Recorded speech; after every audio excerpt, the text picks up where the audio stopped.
There were a lot of eyebrows raised when Joe Gibbs went after Mark Brunell as hard as he did, giving him that 7-year, $43 million contract. Last year battling leg injuries.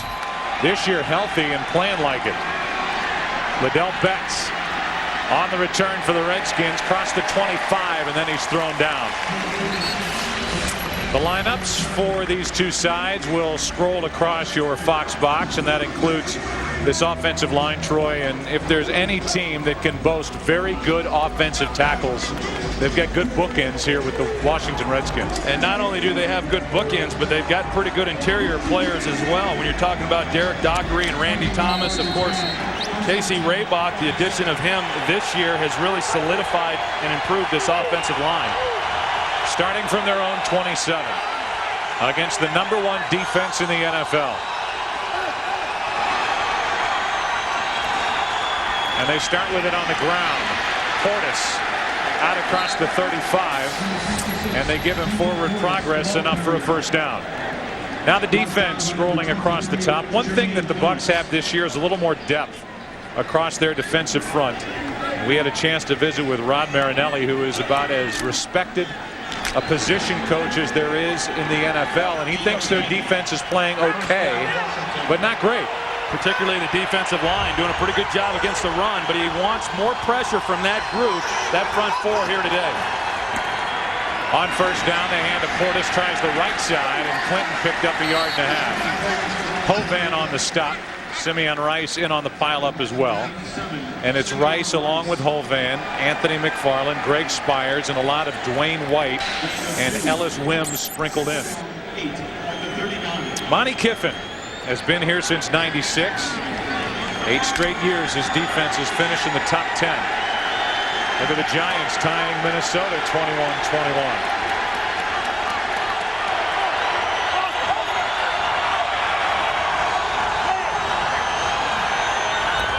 Second down and 8. Quick pressure and incomplete, nearly picked off by Phillips. There's a little pressure on Brunell, and Brunell almost threw a touchdown to Tampa Bay with Phillips waiting there for it. He just didn't see Jermaine Phillips. You're going to see pressure coming off of his right side, right in the face of Mark Brunell.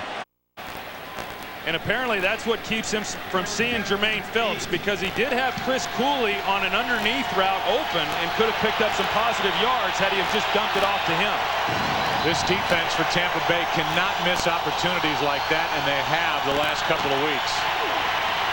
Brunell over the middle, has Moss, incomplete. Well covered by Rondé Barber. Let's go to JB for a game break. Hey, Joe Buck, despite 394 return yards by the Vikings and 5 turnovers by the Giants have battled back. That Tiki Barber touchdown there brought them within 2. Barber takes it over for the 2-point conversion to tie it up. 46 seconds left in regulation, all knotted at 21 at the Meadowlands. Back to Joe Buck, Troy Aikman, and Pam Oliver. All right, JB, you're back in time for a punt from Derek Frost. Good punt.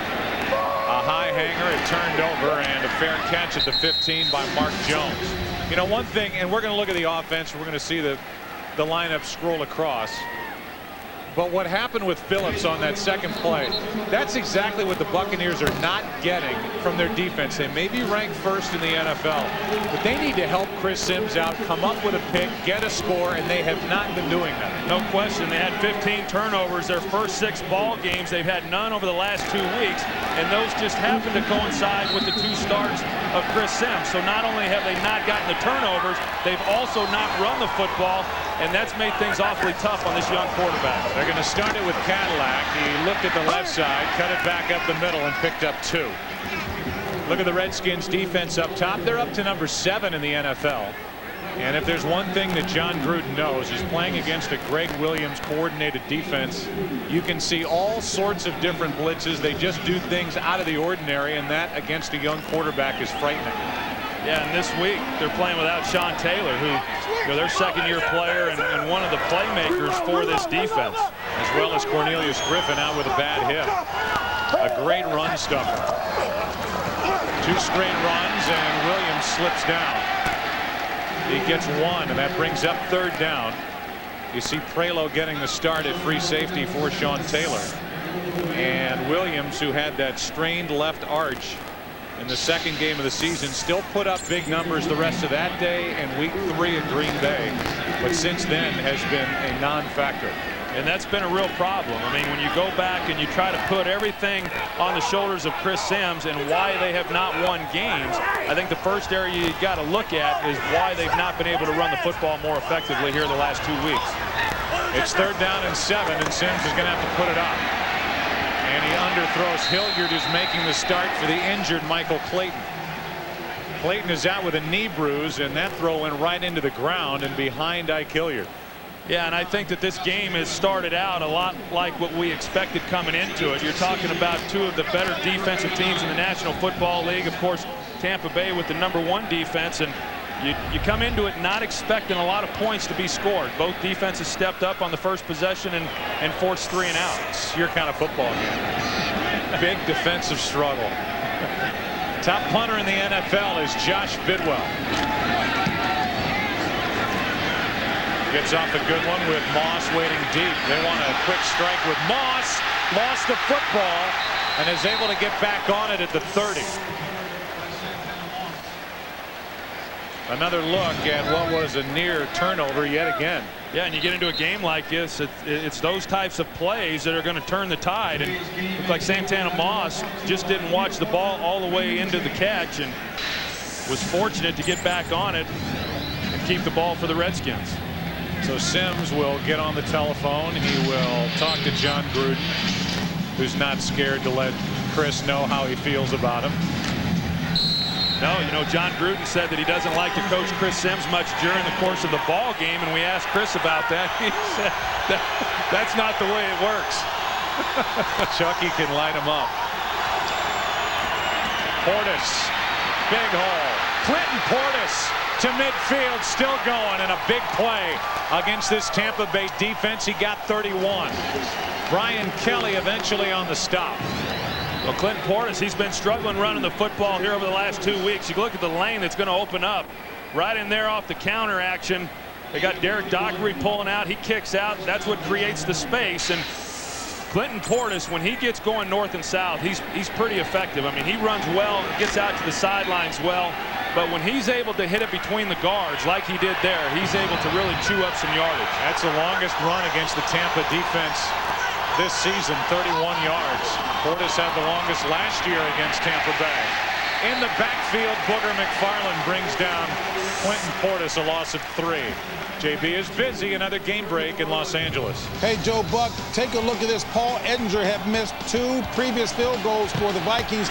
He nails this 48-yarder with 10 seconds left on the clock. 10 seconds left in regulation. Vikings nursing a 3-point lead over the Giants. Back to Joe Buck. All right, JB, 2nd down and 13 here.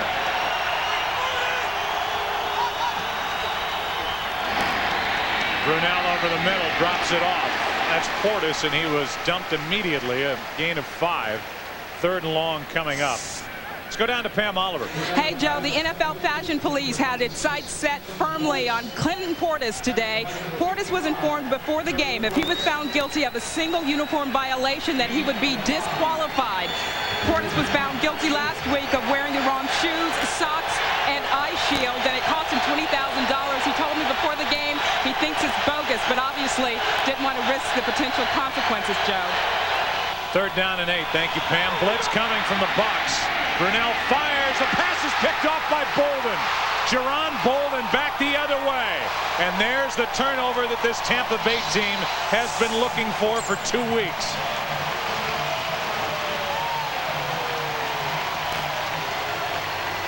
That's a play that Tampa Bay desperately has been looking for, and Mark Brunell, he gets some pressure in his face, but still, David Patton had an opportunity to make the catch. Jerron Bolden, who's their 3rd corner, comes in when the offense goes 3 wide receivers, queuing in on the quarterback the entire way. The ball's bobbled, and he's able to make the play.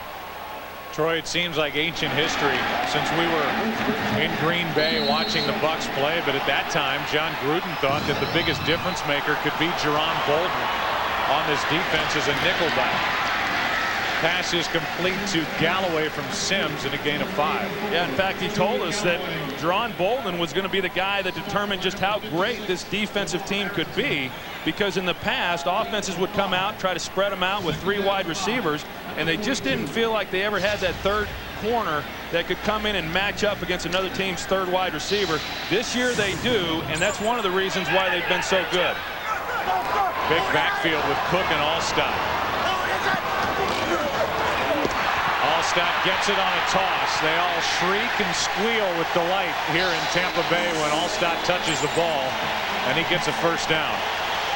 Yeah, Mike Alstott last week had a couple of opportunities on some receptions and bowled his way for some big first downs. And, you know, he's always been a fan favorite here in Tampa Bay, and as he should be. I mean, he's a guy who shows up to work whether he's playing fullback, or there was a time where he was the featured guy at tailback, and, you know, he's one of the unsung heroes for this football team. But surprising to me that after he had the neck surgery a couple of years ago that he's been able to come back and be the player that he is. Now in front of Cadillac, play action. Sims almost threw it right into the arms of Daniels. It'll bring up 2nd down and 10. You know, as far as Alstott is concerned and him touching the ball, John Gruden said, well, if Cadillac has another rough day, we might become crowd pleasers and let Alstott touch it a little more against the Redskins. I just think that John Gruden is looking for any way possible to get this running game going. He certainly understands that the best thing he can do to take the pressure off of Chris Sims is somehow be able to get something going running the ball. On 2nd down, Sims going to air it out. Galloway on the sideline. What a pass. What a catch. They're going to say that Galloway was forced out, so that's a catch. And a 1st and goal inside the 5. And because they said that it was a push out, it cannot be reviewed. Washington brings Sean Springs off of the edge. You're going to see Sean Springs coming here, and that creates the matchup on the outside. Still playing zone behind it. That's kind of what Washington likes to do. But Joey Galloway had the perfect route on going to the corner, and Chris Sims lays the ball in there perfectly. Well, I don't know about him being forced out. That's worth another look. A couple things. We welcome a new audience, and what just happened was a completion of 34 yards from Sims to Galloway.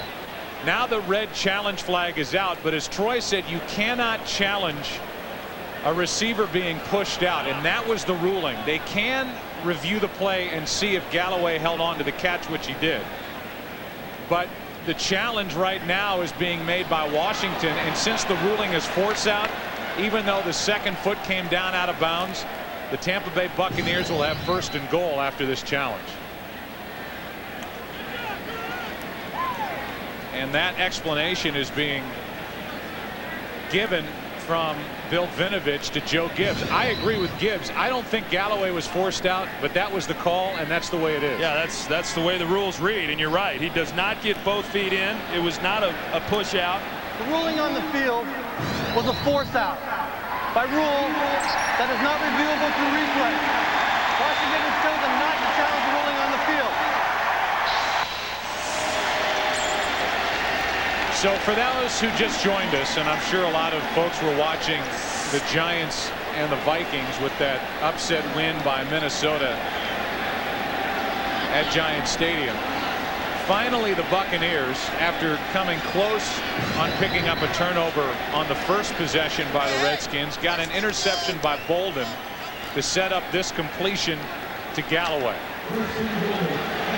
That was ruled a force out, so the completion stands, and it's 1st and goal.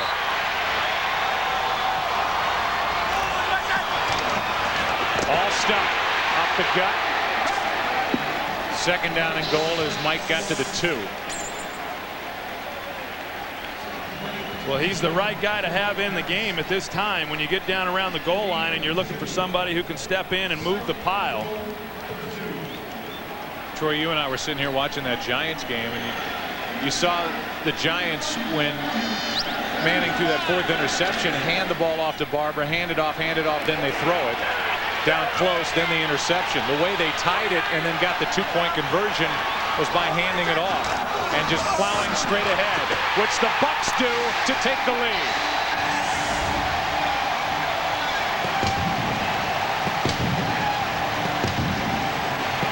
Alstott gets his 64th career touchdown.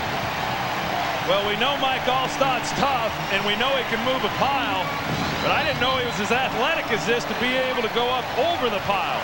A nice job of knowing that everybody's going low. Mike Alstott takes the handoff from Sims and goes over the top, and a nice job by this offense taking advantage of the interception by Jerron Bolden.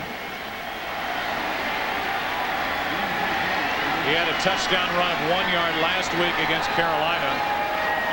He's in from 2 here, and it's 7-0. Tampa Bay. A good start for the Buccaneers. They finally get the defensive turnover and turn it into 7 as Alstott is up and over. 7-0 over Washington. Ding! You are now free to dip your toes in the ocean. Ding! Ding! You are now free to see an old friend. To forget what traffic sounds like. Free to find your favorite state flower. Ding! Ding! That ding is just cracking me. You are now free to get a low fare, even at the last minute. Ding! Ding! You are now free to follow your favorite team. Ding! Ding! You're now free to enjoy low fares coast to coast. With frequent nonstops to 61 cities. You are now free to move about the country. If you look at the Ford Motor Company, innovation has driven everything we've done, starting with the Model T and the assembly line. What we've done is recommitted ourselves to American innovation, dramatically ramping up our commitment to hybrids. We'll have about the same number of vehicles that'll be ethanol capable, and we're using the best minds from Volvo and elsewhere in the company to dedicate ourselves to safety innovation. Innovation will be the compass that guides this company going forward.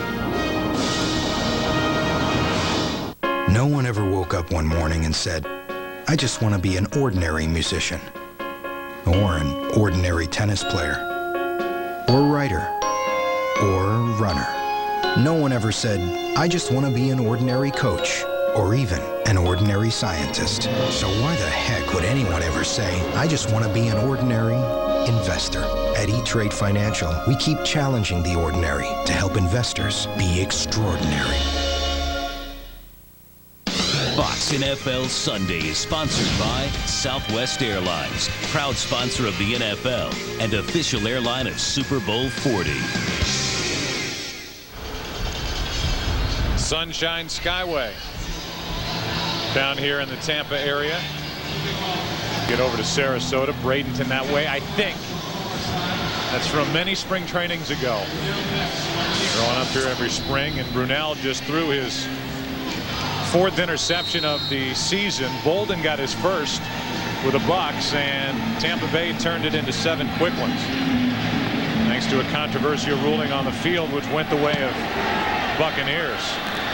Bryant just popped it up from the 15-yard line. It's Betts. He's out across the 30.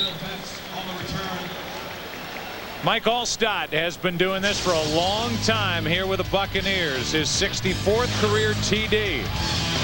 Washington with the ball down 7.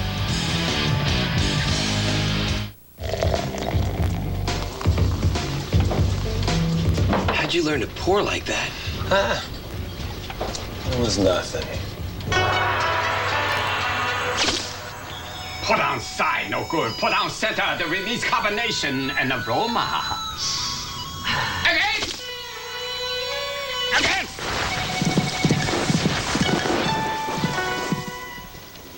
Again! Pour down center. 48 degrees today in the Boston area with some light clouds and possible late shower. You guys have to go everywhere with me? Tom, we're figurative metaphors. What? We represent the 5 layers of Visa security to surround you in a pocket of protection. Hi there. Like fraud monitoring? Verified by Visa. Zero liability. Metaphors. With Visa, you're protected. Can metaphors pay? No.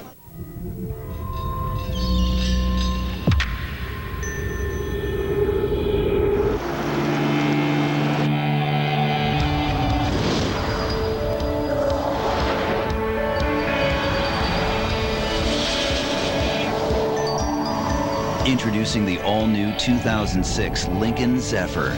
Luxury that was designed to move. Lincoln. Reach higher. The greatest thrill ride in sports returns. NASCAR on Fox this February. Fox NFL Sunday is sponsored by Bud Light. Smooth and refreshing. Bud Light. Great taste, great times. Well, a little different this week for Chris Sims, not having to start this game playing out of a hole. Alstott, his big fullback slash halfback, popped it in, and now from the 30, Washington with their second possession. Quick setup and throw. Patton on the reception. Makes a move and is ripped down by Barber. A gain of 9. The key plays for Tampa Bay already. And again, this is for those who just joined us. Bolden with a play, the interception, and then the completion to Galloway. Ruled forced out, not reviewable, and then Alstott gets it in. Second down and 1 for Washington with the ball at their own 39.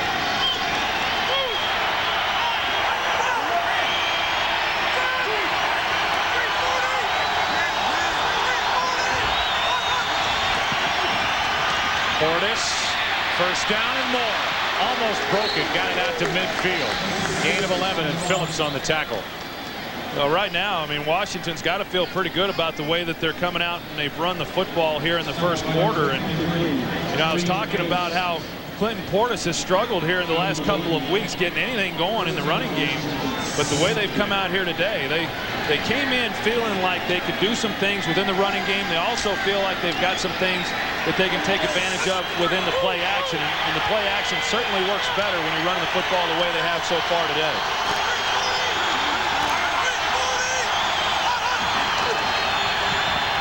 Little play action and the flip to Cooley, his first catch of the day. And Chris is to the 35, the 34. You know what's coming. It's a game break, and you know who's giving it to you, JB. All right, JB, after a Warwick Dunn fumble, the Packers capitalized. A little left-handed shovel pass by Brett Favre to Sam Gatto. Gatto is the 5th different starting running back in 5 games for the Packers. Pack up 14-0 over the Falcons in Atlanta. Back to JB and Troy. All right, James, thanks.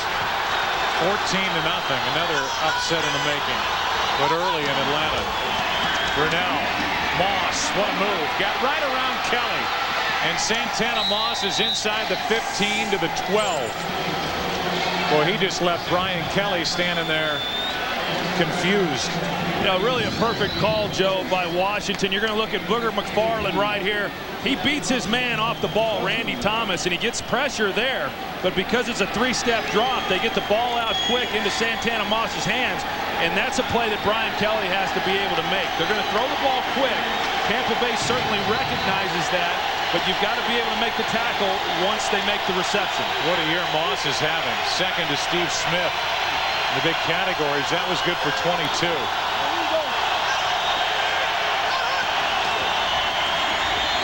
Portis ducks his head, gets it down to the 8.5. Picked up 4. New England came back to win at Miami. Buffalo at home over Kansas City. And now you're getting into the point of the season where you're past the midway portion of the schedule, and some of these scores start to mean a little more as they scroll through on your Fox box. Yeah, and you can start distancing yourself a little bit within your own division and create a little bit of room, and then certainly playoff implications come into it. And this is one of those games here between these two teams. Second down and 6.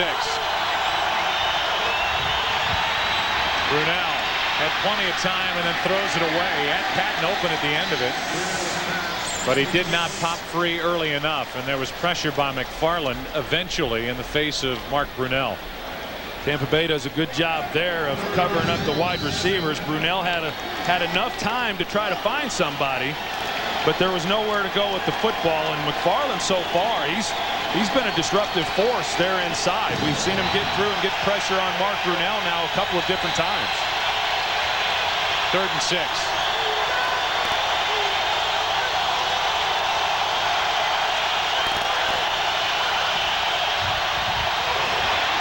Simeon Rice knocks it away. Ball is free. And it looks like Washington got back on top of it. It's 4th down. But there's Simeon Rice who makes the play, a loss of 7. And the Redskins just happy to get it back. Well, you see Robert Royal, he didn't even know the ball was snapped. He's the tight end. He's out there expected to block Simeon Rice. As you saw, he never got out of his stance. Simeon Rice was by him before he ever turned around. Give Simeon Rice a free shot at the quarterback. He's going to get there before Mark Brunell does. But again, another possession by Washington, and the defense doing what it's supposed to do, making plays for the Buccaneers. It's 7-3 as Hall knocks it through from 33 yards. So Brunell had his team down the field, knocking on the door, ends up 3 points in a 4-point game.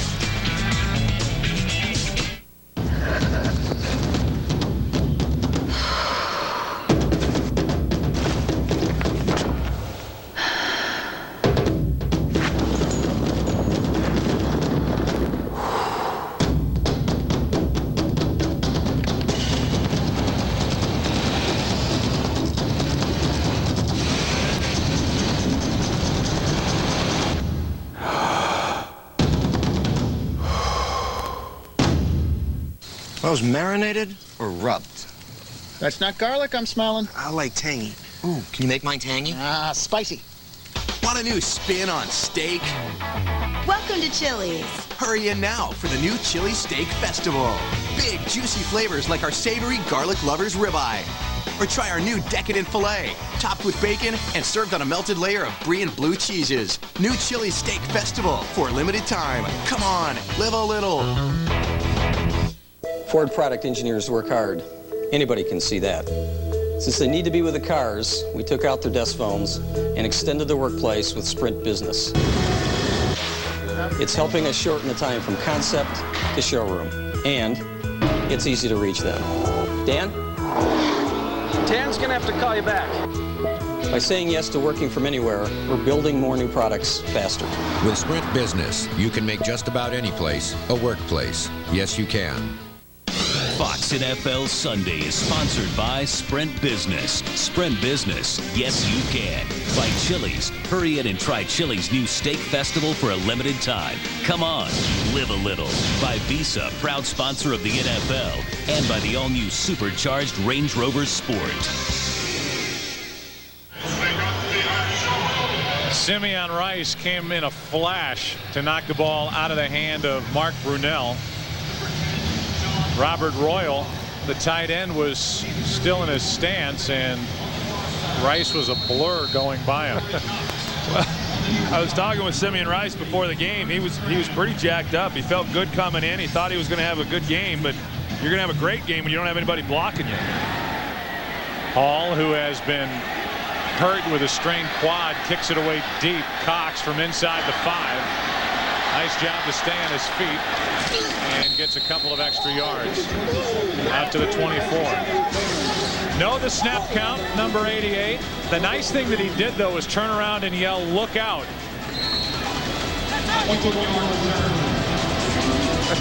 7-3, Tampa Bay.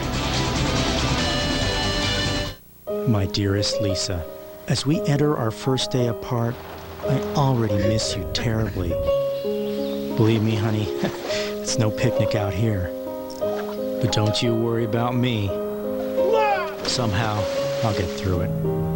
And know in your heart, I will see you soon. Though, I just can't say when. Patrick. You'll find it hard to come back. The 244 horsepower Pilot from Honda.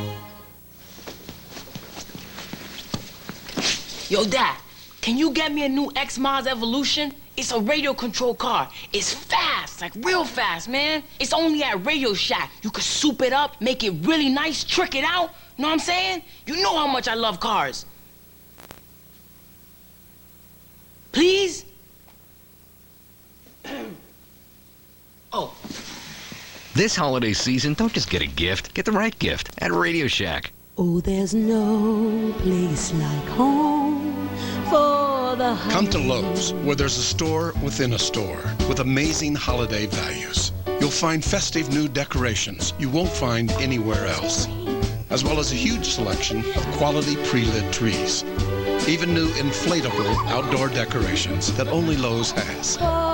So come to Lowe's, where you'll save more this holiday season. Sweet home. I'm number one. I'm number one. No, I'm number one. I'm number one.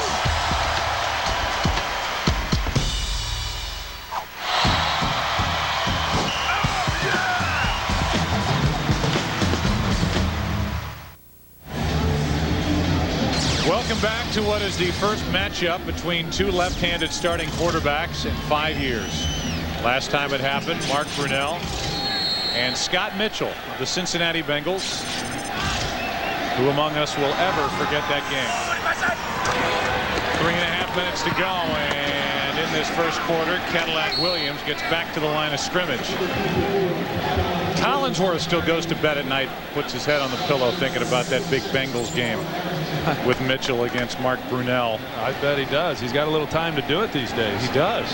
What he does on Sunday. Cleans the pool. You think? I don't know. You know, John Gruden, he was talking to us the other day, and he said that he spent all week working on the blitzes of Washington, knowing that they're going to try to bring pressure on Chris Sims today. The win is coming. Sims steps up and goes down at the 27, a gain of 3. You know, obviously that's something that Greg Williams likes to do, is blitz quarterbacks, particularly young quarterbacks. And we saw it earlier on that first possession, or the second possession there, when they got the shot to Joey Galloway that set up the touchdown.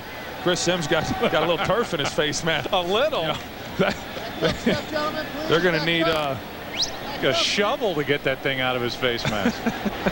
But Greg Williams likes to bring pressure, and so John Gruden, who draws up the cards in practice that his offense will face during the week, said we're going to work against every blitz imaginable, and we better be able to pick it up and take advantage of it, and they did there in that second possession. Troy, in your years, have you ever seen a timeout called because the quarterback couldn't get the dirt out of his face mask?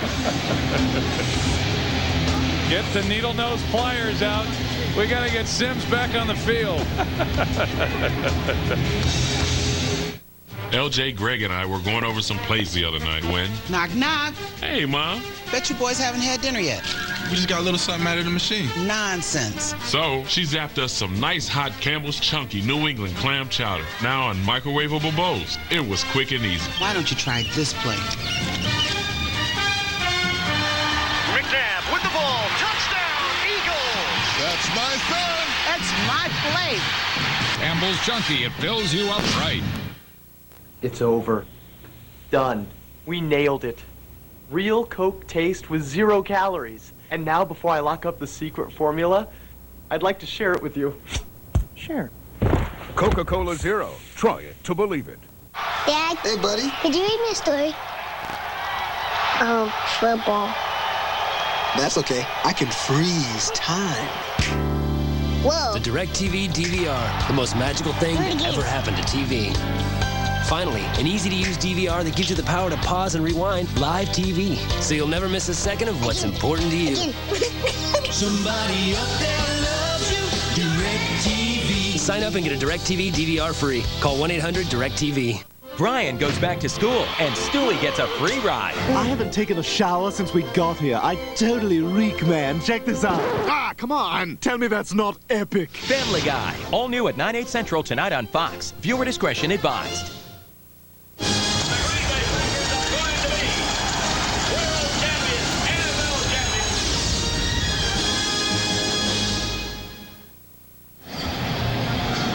Well, here it is. We like to document what transpires during the course of the game. Sims face down, gets a little knee to the head by Evans. Gets up. His teammates couldn't help him out in the huddle. They have to call timeout because there's a large piece of earth in his face mask. And then our guy with a utility belt goes to work. 3rd down and 7. Over the middle, off the hands of Shepard. And it's 4th down. Just a note on Chris Sims as he heads off. I don't think you can meet him and come away anything but impressed with the way he has handled all this, the pressure, growing up as Phil Sims' kid, And he's not off to a great start as the guy with the reins now since Greasy went down against Miami. But, man, he is not phased. He's got a great attitude, and I wouldn't bet against this guy figuring it out.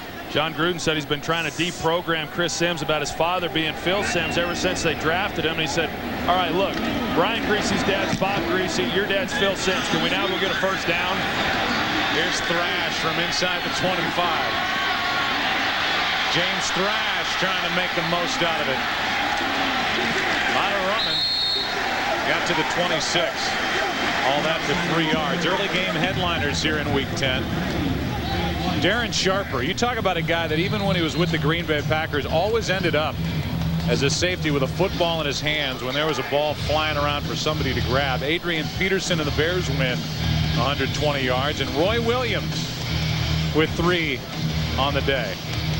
Yeah, Adrian Peterson, the job he did running the football for the Bears. And remember that the Bears drafted Cedric Benson to be the featured guy this year, but because of a contract holdout, missed virtually all of training camp, and he's just not had the opportunities. Adrian Peterson's played very well.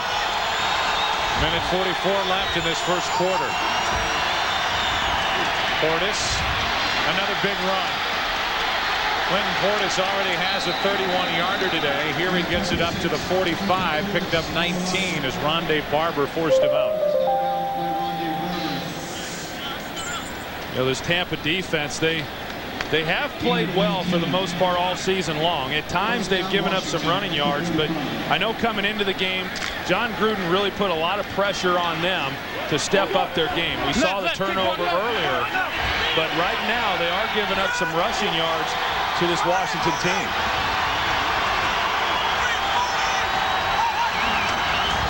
Brunell. There might not be, Troy, a better open field tackling cornerback than Rondé Barber as he brings down Patton after a gain of 5. I would agree with that, and I think that Rondé Barber is one of the underrated guys in the National Football League. The way that he has played, and you know, yes, this defense does play some of that cover 2 defense, and that's why they termed it the Tampa Bay 2. But they also play a lot of single coverage and get an 8th guy in the box. Rondé Barber does a terrific job, and as you mentioned, a great tackler, and you have to be in this defense. Second down and 5. Portis, first down inside the 45. And I would say that the Twins are both underrated. Not only Rondé Barber, but I don't know that Tiki Barber gets the credit for being as good a running back as he is week in and week out, year after year for the Giants. No, the knock on Tiki Barber was always that he was too small, but last year he disproved that with his ability to play week after week and rush for about 1,400 yards. And I know Rondé Barber's probably even more overlooked because of the small market here in Tampa relative to what his brother plays in New York. So we are through 1 quarter, and Chris Sims smiled in the first quarter. 7-3, Tampa Bay on top. The NFL on Fox will continue after this. Plantains, and I shouldn't even eat shellfish. It doesn't agree with me. It makes me bloated, and now I have this rash. I think it's spreading. See, he has a habit of giving too much information, and that can be dangerous online, right? Yeah, and your high-speed connection makes you even more vulnerable. But don't worry, we analyze over 1 million suspicious links a day to help protect you from phishing and identity theft. I sleep with a nightlight. Oh, and I have overactive sweat glands. Want a better internet? You belong at AOL. You're watching the NFL on Fox. It's at its best when you see nothing in front of you. When the snow hits, it hits hard. That's when you hit the snow with your Built Ford Tough Super Duty. Get one with up to $4,500 rebate. And right now, get an additional $1,000 rebate on Ford Super Duty equipped with a new snowplow. That's a rebate up to $5,500 on the truck with the most horsepower in its class. Because when it's time to hit the snow, you need to hit it hard. See your New England Ford dealer today.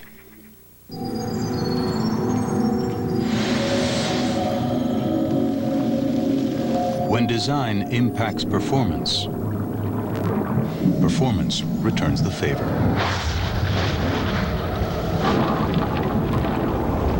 The 6-speed, 298 horsepower G35. Behold, the shape of performance. Infinity. A line has been drawn. King Simpson's transformation. This just in. Local tough kid labeled Mama's Boy. I'm not so sure about the bells on the pants. I love my Tinklies. The Simpsons. All new at 8, 7 Central tonight on Fox.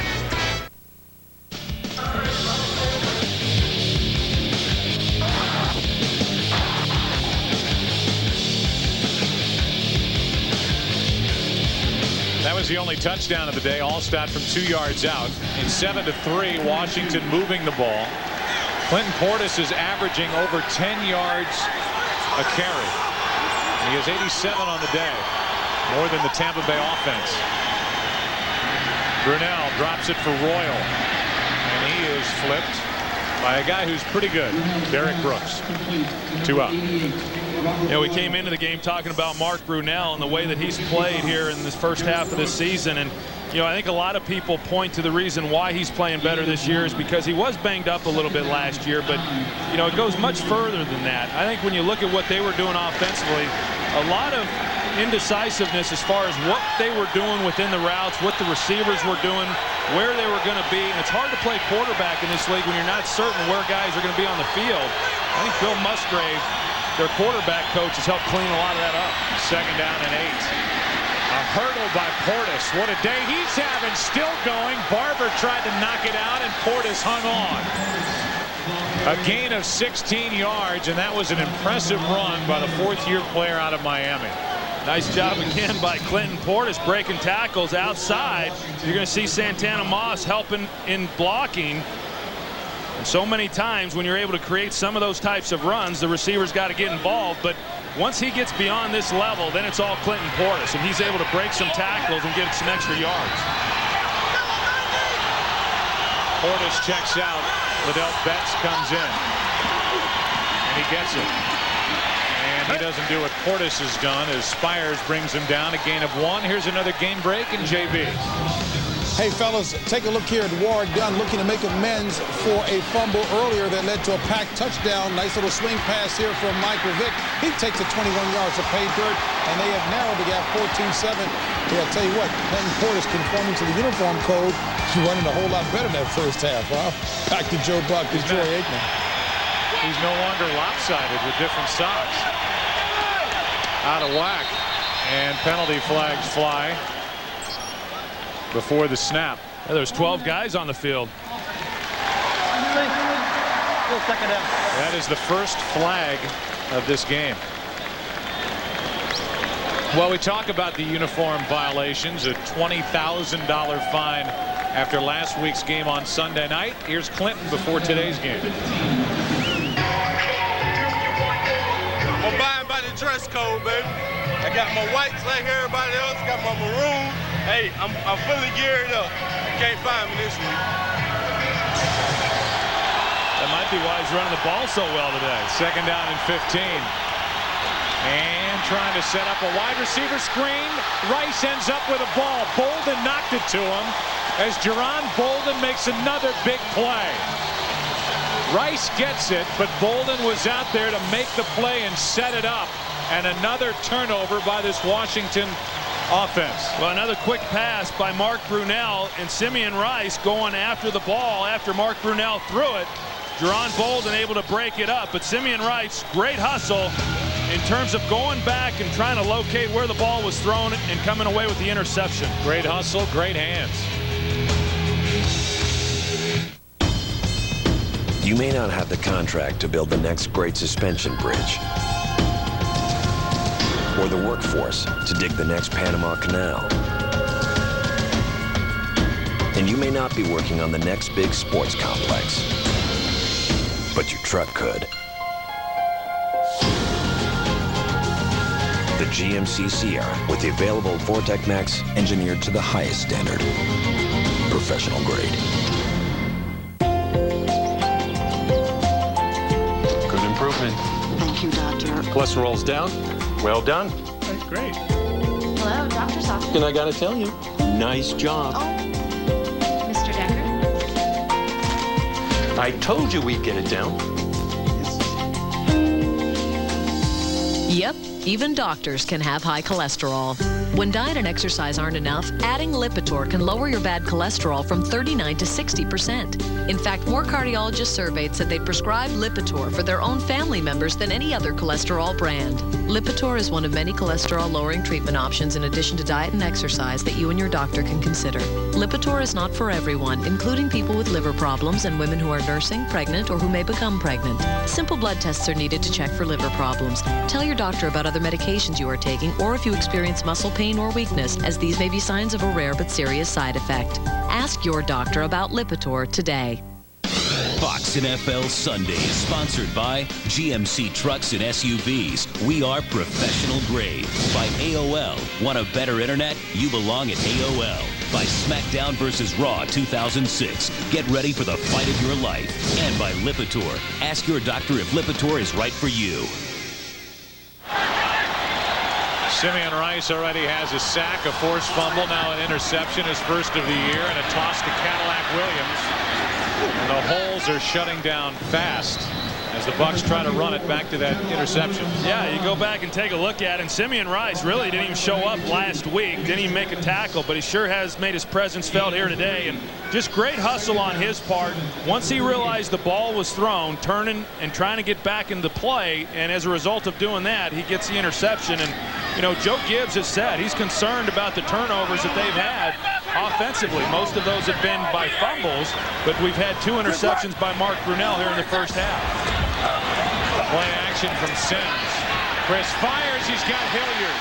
And Hilliard a first down inside Washington territory to the 46. A completion of 16 yards. You know, I think when Chris Sims, he's like a lot of quarterbacks in this league, virtually all quarterbacks for that matter, when you've got time to throw the football, the guys in this league are talented enough to generally put the ball where it's supposed to be put. And last week we saw it with him, and we're seeing it today. If they give him a clean look at the receiver, he makes good throws. And Ike Hilliard, who started the game today taking the place of Michael Clayton, comes down with the catch. There's the start for Sims. Only his 5th NFL start.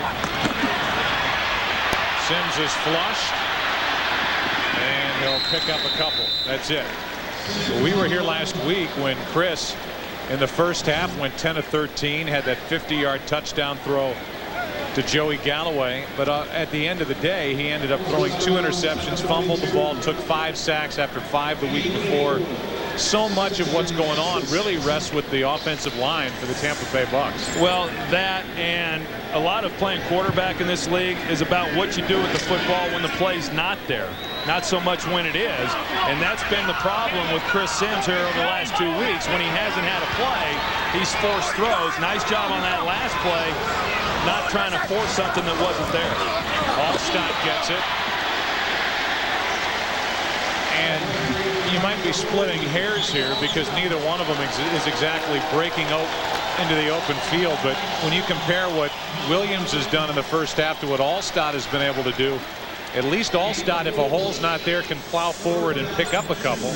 Williams is going right down. He got 4, Alstott did, to bring up 3rd and 3. Well, a couple things. First of all, I just don't think Cadillac Williams is really all that healthy. I mean, he did tell us he's healthier than he's been since he injured his foot, but he doesn't have the burst that we became so accustomed to seeing the first 3 weeks. And a big part of his game is being able to use his quickness, and when he doesn't have that, he's just another back. 3rd and 3, passes off the chest of Galloway. Had plenty for a first down, and Joey Galloway is off to the best start any season of his 11-year career. Just dropped it. Yeah, and he hasn't had many of those this year, but that's frustrating not only for John Gruden, but also frustrating for Chris Sims, because when you're a young guy and you're wanting your quarterback to get some confidence and really get playing, and he's played well here early in this game, a drop like that, it kills the drive. Now they got a punt instead of keeping the chains moving. The Bucs will pass on a 56-yard field goal try. That is way outside the range of Matt Bryant. So Bidwell rears back and kicks it into the end zone. Not a very good effort there by Bidwell, who got too much of it. Net of only 18 yards on that punt. She's absolutely perfect. And the best part, in each hand, she has a cold, Bud Light. Good day, gentlemen. What a waste of 2 Bud Lights.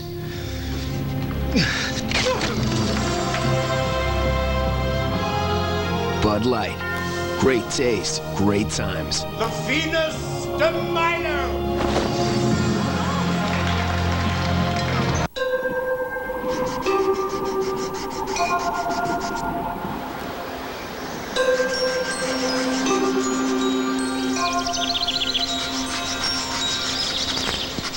Each engineering innovation we make helps you overcome another challenge on the road.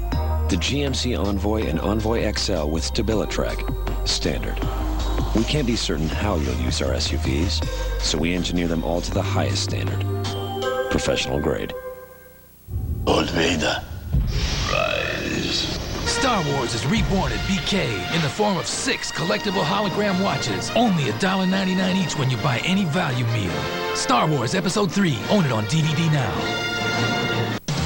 Unstoppable. Like a Waltrip is, so is its Citizen Echo Drive. Fueled by light, it never needs a battery. It's unstoppable. Just like the people who wear it. Citizen Echo Drive watches. Unstoppable. When a steroid scandal erupts, I do straight blood doping. it's daring confession. Something more dangerous is uncovered. We gotta talk. What are you doing? You'll be fine, sort of. And House's obsession with his ex comes to a head. Do you hate me or do you love me? House, all new at 9/8 Central, Fox Tuesday. Viewer discretion advised. Mark Brunell has thrown 2 interceptions today. Jerome Bolden is responsible in large part for both. Rice got one on the effort by Bolden. Had thrown only 3 in his first 255 pass attempts, and this Washington team is now minus 11 in the turnover ratio. It's about as bad as it gets in the NFL. Betts is brought down in the backfield by Allen. A loss of 1. And this Tampa Bay defense has been making plays all day. Bolden with the interception. Forcing that interception into the arms of Simeon Rice. But the last drive stalled. Seattle out in front of St. Louis 7-3. Carolina leading the Jets 7-3. 7-3 here. Second down. Out across the 20 to the 21 is Betts, a gain of 3. 3rd and long coming up for the Redskins. You know, right now the turnovers that they've had, Washington, you know, that's been the big difference so far in this ball game because they've really outplayed Tampa Bay. You know, you take a look at Chris Hovan in here in the middle, and it's really pretty much a thankless job. I mean, he's going to take 2 people most of the time, and his job, what determines whether or not he's successful, is whether or not he can hold his ground and not get moved backwards. 3rd down and 9. Brunell lost the football again. And it's recovered by Dwayne White. Rice knocked it free. White comes up with it. And it's 1st and goal for the Buccaneers as the Redskins turn it over for the 3rd time. Simeon Rice is having a great start to this day. Well, he was ready to play when he got here to the stadium, and he's done a heck of a job. You can see he's getting off the ball a little bit quicker than what Washington is. That time Chris Cooley was the guy responsible for trying to block him, and then Dwayne White comes off the edge, and he's working against John Jansen on the right side and just does a good job of continuing to play. Simeon Rice knocks the ball loose. Dwayne White there to make the reception. Second forced fumble of the day, plus an interception for Rice. The big backfield is in there for the Bucs on 1st and goal from the 5. Alstott down to the 2. I talked about it a little bit earlier, and just that, you know, they were a -9 coming into this game, and it's surprising that Washington even had a winning record coming into the game, turning the ball over the way that they were. Part of that was the fumbles. Part of that was their defense wasn't creating turnovers. And Joe Gibbs told us that we've got to get better, and if we don't, it's a recipe for disaster. And so far, it has been a disaster here in this 1st half. An extra tackle. Todd Stussy comes in. You have to believe the Buccaneers are going to try to drive it home, and they do with Alstott for the 2nd time today.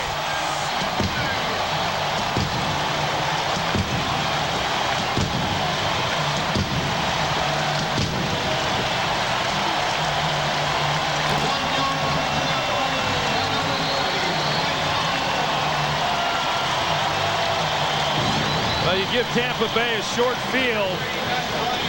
You're able to run the football and give the ball to Mike Alstott, as we've seen already, and it's just asking a lot for your defense to be able to stop him from getting 1 or 2 yards.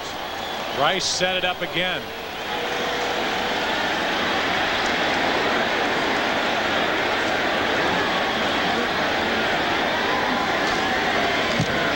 And with 7:52 left in the first half, it's 14-3. The Buccaneers on top. Alstott, his second of the day. Cooley and the Redskins, frustration here in Florida. Recently, I went to my GM dealership for an oil change. Mr. Goodwrench noticed my tires were really worn. I had them replaced, and that same night, I got caught in a sudden storm. The road was like an ice rink. A car spun out in front of me, but I was able to maintain control. Thanks, Mr. Goodwrench. No problem. It's what we do. GM Goodwrench, because who knows what's down the road.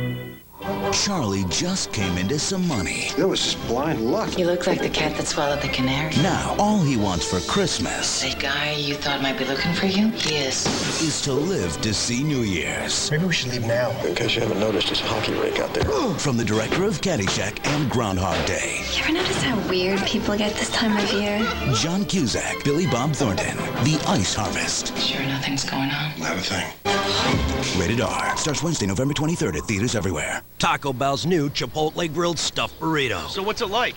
It's a little bit smoky and spicy and flavor. I gotta try one of those. The new Chipotle grilled stuffed burrito. Loaded with carne asada steak, Chipotle seasoned rice, spicy Southwest Chipotle sauce, and a blend of 3 melted cheeses. All wrapped up and grilled to go. For the perfect balance of flavor and spice, think outside the bun. Fox NFL Sunday is sponsored by GM Goodwrench. You can find Mr. Goodwrench at all GM dealers nationwide.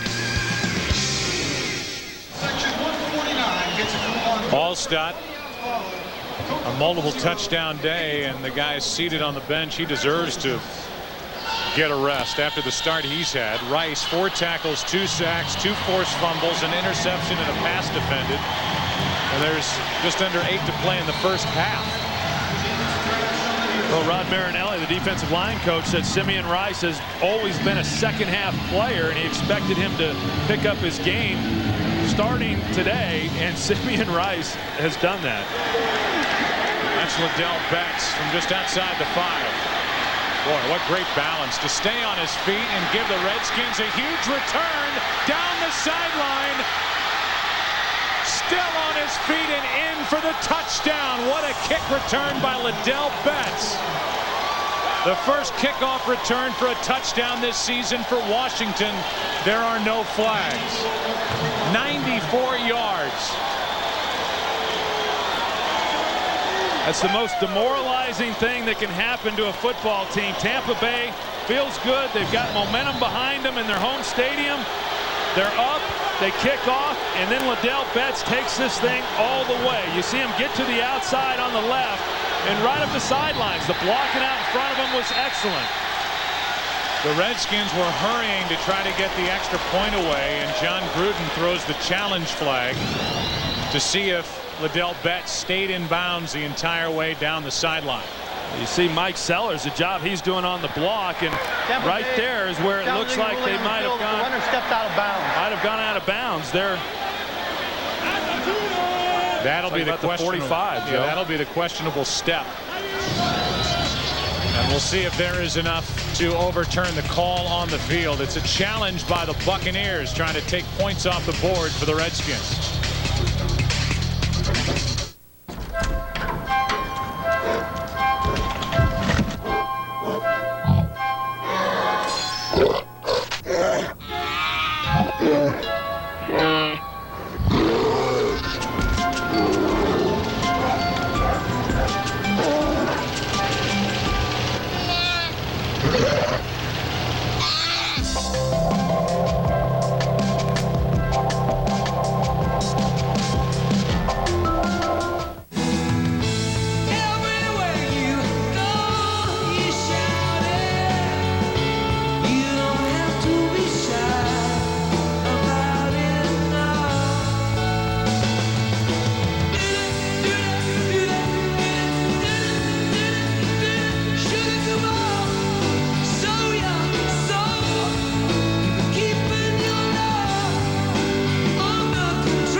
1855, Fred Miller brews his best beer yet. It has everything except a name. Then it hits him. Fred Miller's beer. Good call, Fred. Pick up some 1855 lager, our tribute to Fred's first beer. Everyone's talking about the season's breakout hit. Come on, we're getting out of here. See what all the buzz is about. I'll have 18 minutes to get over the wall. Prison Break, a special encore followed by an all-new episode tomorrow on Fox. Viewer discretion advised. Fox Tuesday, a gruesome discovery. A first modern mummy. Puts Booth and Bones in the middle. Roy Taylor was murdered. Maybe he had it coming to him. Of a deadly drug war. How easily do you think I scare? Bones, all new at 8/7 Central, Fox Tuesday. Viewer discretion advised. The question is there indisputable evidence to overturn it? We believe that there isn't. We believe the touchdown will stand because you can see the heel of Betts does not come down. They play the replay on the board here.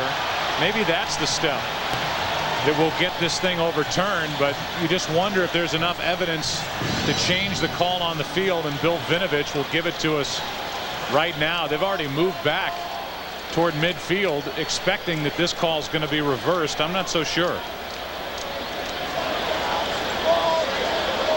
After reviewing the play, it does not appear the runner stepped out of bounds, ruling on the field stand.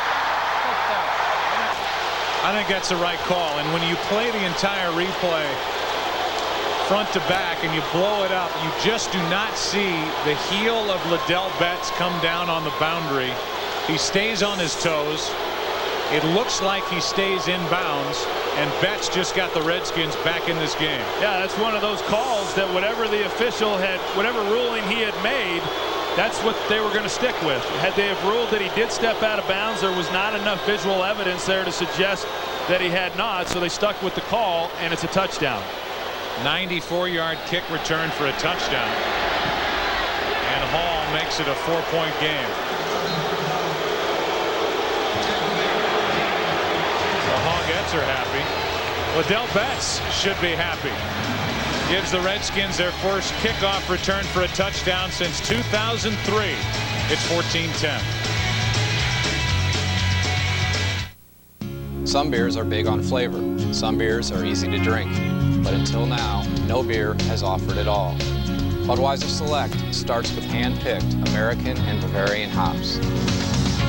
Budweiser Select is brewed longer for a bold taste that finishes clean. With Budweiser Select, it all comes together. Expect everything. Dad? Hey, buddy. Could you read me a story? Football. That's okay. I can freeze time. Whoa. The DirecTV DVR, the most magical thing that ever happened to TV.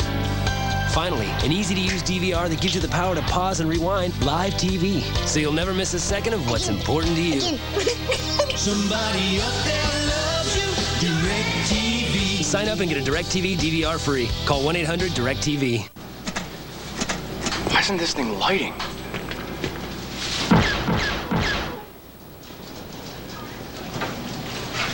What'd I tell you about the blasting?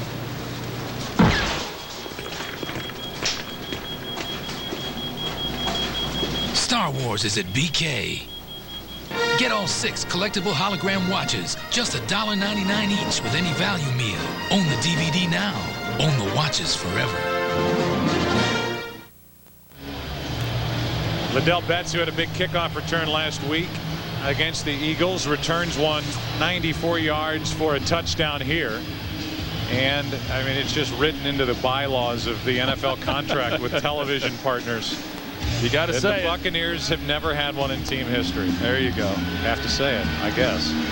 278 return touchdowns in the NFL since '76. Minnesota had one today. Don't have to tell Giants fans that. Since the Bucs came into existence. Torrey Cox trying to return the favor, and Cox gets out across the 30. The ball was down. Runner was down by contact, and Tampa Bay will have it with the ball at their own 33. It looks, Troy Aikman, like we got us a good ball game here. Yeah, we sure do. And I think when you look at this game and what's unfolded here in the first half, Washington really has played very well, other than the turnovers, and certainly that's a part of it. But then when you get a big return, like what we just saw with Liddell Betts, it makes up for some of the things that happen when you're turning the ball over. And so now they're right back into it. But, you know, like I said before, this is an area that Joe Gibbs is very concerned about, and they've got to protect the football, and that's something they've not done. So Chris Sims is back to work. First down. Ball at the Tampa Bay 33. Cadillac Williams looking for somewhere to run. Picks up 4. Let's go for a game break, and again say hi to James Brown. Hey, Joe Buck, look at how Michael Vick sells this play action here. He still has the ball, uses his speed. 4th touchdown of the season for Vick, 14 all in Atlanta. Sean Alexander, first man in NFL history, 5 consecutive years with 15-plus touchdowns. He's got 15, tying him with LaDainian Tomlinson, league lead. Back to Joe Buck. JB, thanks. 2nd down and 6 here. Sims steps up and drops it off for Alstott. Penalty flag on the play. And Alstott gets it to the Washington 45.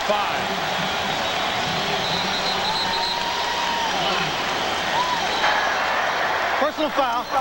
Roughing the passer. Defense number 90. Blow to the face. 15-yard penalty from the end of the run. First down. It's Nick Clemens who comes off injured, who gave the blow to the face after Sims dropped it off to Alstott. Yeah, and that's a good call because we saw the hands to the face. You're going to see LeVar Arrington come off the top of your screen, and that's why Chris Sims had to get up inside. And then Nick Clemens goes to the headgear. Good call by the referee. Good job by Chris Sims unloading the football and getting a completion out of that. And he's showing some good pocket presence here in this first half, moving around, sliding around in order to get the ball off. Alstott just fighting for every inch he can get. Picks up 1. Mike Alstott has a great history here in this city playing for the Bucs. They love him. He goes back to those old orange uniforms. 35th overall pick in 1996 out of Purdue. 6-time Pro Bowler. And a guy who has scored 63 career touchdowns coming in. He has 2 more today, 65 in his career. With a 31-year-old. 2nd down and 8. Cadillac gets it on a toss. His best run of the day down to the 24. And Alstott was leading the way on that run by Cadillac Williams. Yeah, and you just talk about all the things that this guy does, and he's just a very unselfish player. Mike Alstott here at fullback, and you're going to see him lead the way. I mean, a minute ago we saw him getting the ball and being the runner, and I think that's the thing that his teammates have appreciated the most is the unselfishness in which he's played the game, whether he's been asked to play tailback or play fullback. Hey, whatever you want from me, coach, I'll do it, and he typically does it very well. Michael Pittman is lined up wide to the top of the screen as Sims fires wide open as Galloway. The speed, the touchdown. The flex.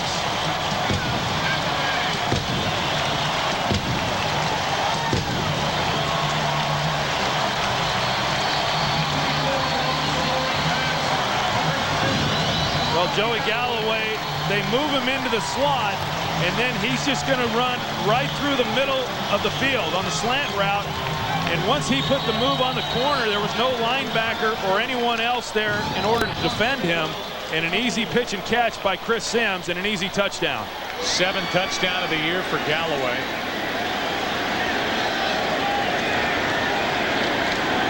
And Bryant makes it an 11-point game. What a big drive after the deflating kick return by Liddell Betts. Young Chris Sims takes his team down the field, finds Galloway, who gets into the end zone, and more frustration for the Redskins on defense. Better health.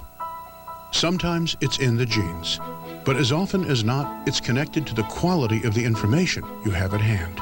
And that's what makes WebMD America's most trusted health information source. It's a place where people find information they could never get their hands on before, where doctors discover new and better ways to care for their patients. A place where everyone can make the connection between better information and better health. WebMD. Joey Galloway is doing amazing things, still has incredible speed. At the age of 33, about to turn 34, gets the touchdown from his 25-year-old quarterback, who's making only his 5th start. John Gruden was forced to make a decision after last week. We saw a great first half that Chris Sims put together against Carolina. Did not have a good second half, made some poor decisions. But clearly Sims has the biggest upside of the 3 quarterbacks that the Buccaneers have on their active roster. And letting him develop, learn on the job all the while. The Bucs are today searching for their 6th win of the season against only 3 losses. Betts tripped up at the 25. And Ryan Neese, who missed him the last time, knocks him down. Next week, it'll be a battle in the NFC East. We are excited to head to New York. And in Jersey, watch the Giants and the Eagles. The Giants lost today with that long field goal by Ettinger. The Eagles will play on Monday night at home against Dallas. And the NFC East is a lot of fun to watch this season. Absolutely. And by the loss from the New York Giants today, now it opens the door for the Washington Redskins with a victory to tie New York within the division, as well as give Dallas a chance tomorrow night against their game in Philadelphia. Handoff. Not much, a yard. Hovan on the stop as he takes down Portis, a gain of 1. I think you take a look at these NFC East standings and where everybody is, and you know that's a division from top to bottom that's still very much up for grabs. Every one of those teams still very much alive, and Tampa Bay within the NFC South with what Atlanta is doing, and then Carolina, and this is an important game for them as well to keep pace with those 2 teams. 2nd down and 9. Brunell on the run, fires, and Cooley on the catch, hops out of bounds. It'll be 3rd down coming up as Cooley gets 7. You know, on that last sack that Simeon Rice had where he was able to get the ball loose, they had Chris Cooley and Chris Samuels on him trying to block him, and now they're trying to get Clinton Portis, but he certainly has got their attention. If he didn't have it coming into this game, which I believe he did, he's got their attention now. 3rd down and 2.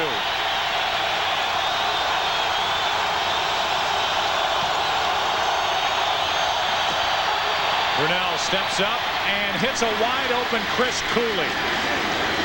The 2nd leading receiver on this Washington roster picks up 9 and a 1st down for the Redskins. And this is the point that was made. Clinton Portis and Chris Samuels, they're going to turn immediately and just not try to give Simeon Rice the short edge to be able to rush on Mark Brunell. And you see the pocket that's formed, and so Mark Brunell able to step up, and he gets the ball into Chris Cooley and keeps a drive alive, which I think this is an important drive right now for this Washington Redskin team in trying to get some points here prior to the end of the half. Samuels literally pushed Portis into the belly of Simeon Rice. Wide open is the tight end Kozlowski. And what a time for his 2nd catch of the year. Good for 18. Neese on the tackle. And the ball resting at the Tampa Bay 40, a 1st down for the Redskins. Well, watch Rondé Barber. Kozlowski goes across on the deep angle. He thought that the safety was going to come up and make the play. Rondé Barber went deep, trying to get underneath the deep post. But Will Allen was not able to react and get up on Kozlowski soon enough to defend the pass. Plenty of time for the Redskins with all 3 of their timeouts remaining. Brunell down the middle of the field. Kozlowski can't get there, and he was wide open. Again, they leave Brian Kozlowski by himself. Well, they open up the middle of the field, and you're going to see Kozlowski again. He starts down the middle. Derek Brooks, he levels off right away instead of going down the field with him. And that's why Kozlowski was as open as what he was. A golden opportunity there for Washington. If they get the ball, it's a touchdown. There's nobody there to defend him. 2nd and 10.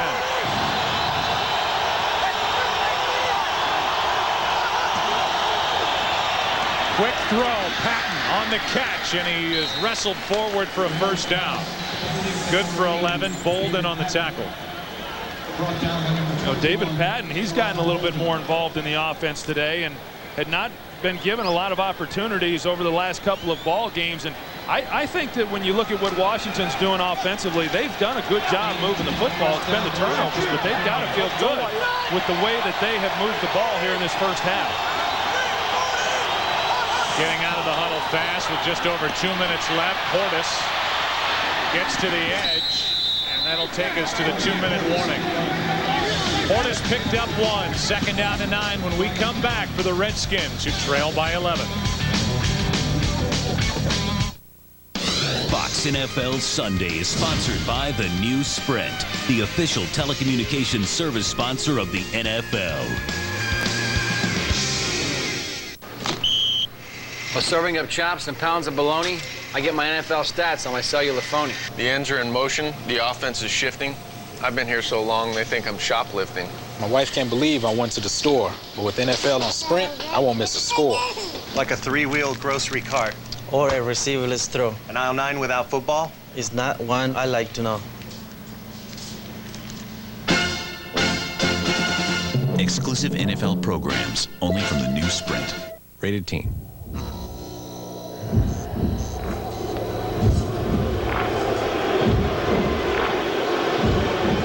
I got this far.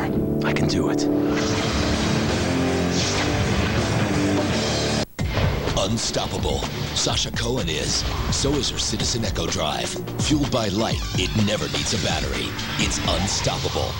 Just like the people who wear it. Citizen Echo Drive watches. Unstoppable.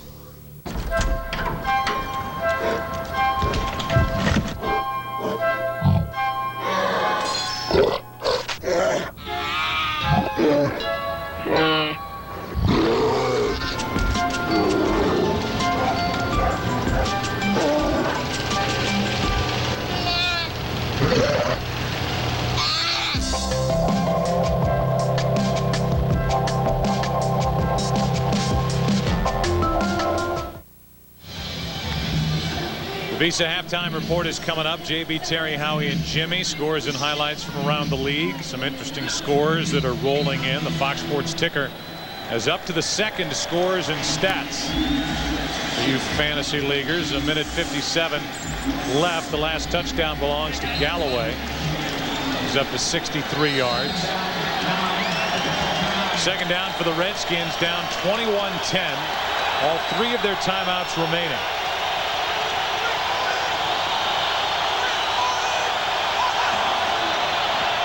They hand it off to Portis. Clinton Portis has had a huge first half, picks up 8. And Portis is up over 100 yards on the day. Quarles on the tackle. And Portis has had a heck of a first half here running the football, and because the Washington Redskins, who just burned their first timeout, but they had timeouts to burn, they were able to run the football in that situation. 1:45 left. The look of love is in your eyes. The look your heart can't disguise. Everyone wants the fresh toasted chicken and bacon ranch for dinner. Real bacon and tender chicken. Only at Subway restaurants. Oh, come on. It's 3rd down and 2 at the Buccaneer 22. Offensive leaders for the Redskins. 107 yards on the ground for Portis. 3 catches for Cooley.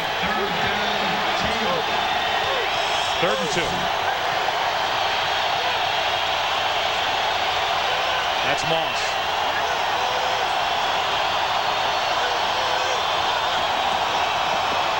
Rice got up in the face of Brunell, and the pass is incomplete. And Simeon Rice did not allow Brunell a chance to see his receiver, David Patton. Well, Simeon Rice has really had a heck of a first half. You're going to see him coming off the ball again. And because it's a quick pass, they don't even block him. But because they don't block him and he gets his hands up, it definitely affects how Mark Brunell can throw the football. And they keep trying to go after Jerron Bolden. He's made a few plays already here in this first half, but Washington continues to throw the ball in his direction. 40-yard try for John Hall. Snap is high, and what a good job by the holder, Derek Frost.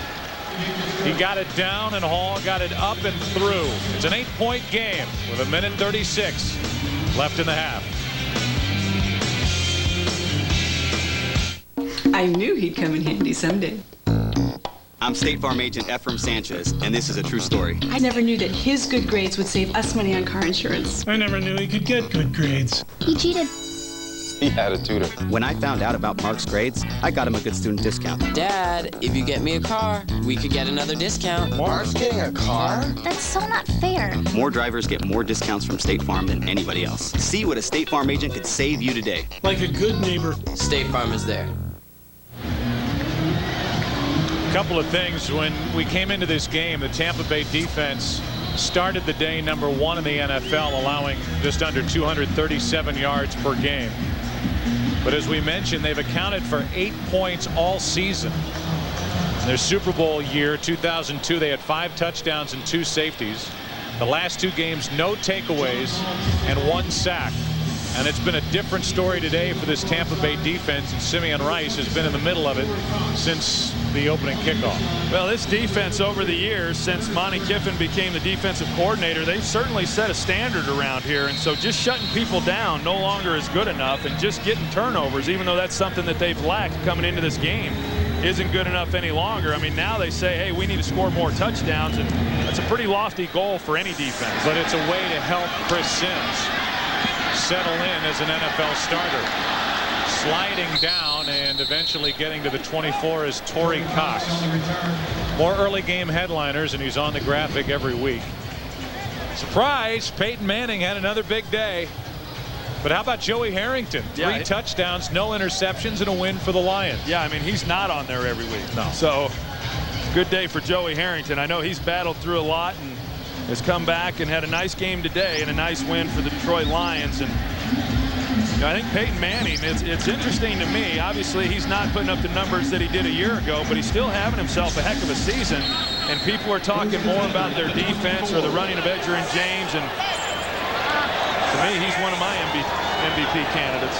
Saw London Fletcher, 20 tackles and a sack and a win for Buffalo over Kansas City. On first down, they hand it off, and that's Pittman. And Pittman got nothing. Yeah, and I was wondering how John Gruden was going to approach this series with Chris Sims. And, you know, they got an 8-point lead here going into halftime. And with time on the clock, they've got 1 timeout. But how much of it do you want to put into his hands and try to get going down the field and get away with some points here? But it's worth it to look at it from Washington's side. Depending on what happens on this second down, now they can think about taking timeouts on defense. They have 2 left to try to get the ball back, or at least to force Sims to go down the field and pick up a first down. It's a big play. They toss it. Pittman gets nothing, and now you have to think about a timeout, and the Redskins will take it with 40 seconds left. A gain of only 1. 3rd down and long coming up for Chris Sims. Redskins trying to get the ball back. He used to run and jump in little league like he do it in the pros, and that used to scare me. I got a weak heart, and I can't have them jumping up in the air trying to jump over 15 and 20 people. And it goes real quick. He doesn't have to extend his arm. He can just flip the wrist and the ball will go 60 yards. And the same stuff that he's doing in the NFL now, he did when he was in high school. It's a deep part of his heart that he would like to still be in high school, because he plays like that. John Gruden has to figure out if he wants to try and run it to force Washington to use their final timeout, or risk throwing it with Chris Sims here at the end of the half. And I think the fact that Joey Galloway's on the sidelines, it would appear that they're going to run the ball again. 3rd down and 9. They do run it. It's Pittman. And Michael Pittman is going to force his way for a big 1st down. And that will likely end the half. Each side has a timeout left, but I think Tampa Bay is more than willing to head into the dressing room up by 8 over the Washington Redskins. That was a big 1st down carry by Pittman, and he had to fight at the end to get it. It's a good run by Michael Pittman. I mean, now that they brought in Cadillac Williams, he's not used quite as much, but you know, he's a lot like Alstott in that he's a tough guy and he breaks a lot of tackles. And you're right, he got stopped and had contact well short of that 1st down, but was able to pick it up. So the teams head off the field. Number 8 has his team trailing by 8. 3 turnovers and 12 on the season, a -12.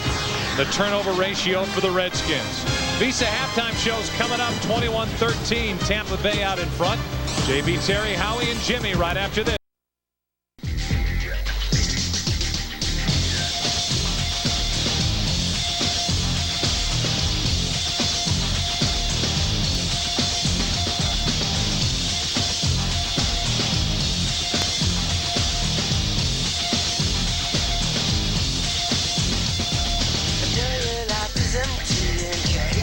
It's an 8-point game at the half. Bucs up 21-13. Joe Buck and Troy Aikman with you. Chris Sims is getting ready to go at the start of this second half. And while the Redskins have been able to move the ball, Tampa Bay and that defense is doing what they set out to do in this game, which is come away with takeaways and set up a shorter field for their young quarterback. Yeah, I agree. I mean, if you're Washington, you'd say, well, we've turned the ball over. But as you mentioned, Tampa Bay comes into this game, and like we said, they needed to create turnovers on the defensive side of the ball. They've done that with 3 there in the first half.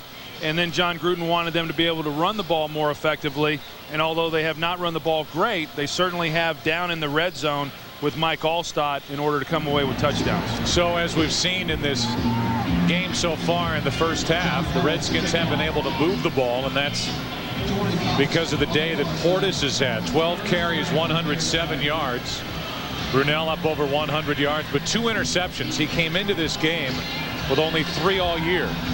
And Joey Galloway caught a touchdown in the first half. He has 7 on the year, 3 catches today, 63 yards. The Sea of Tranquility is somewhere up there on the moon, and down below here at Raymond James Stadium, it'll be the Washington defense against the Tampa Bay offense to start this second half.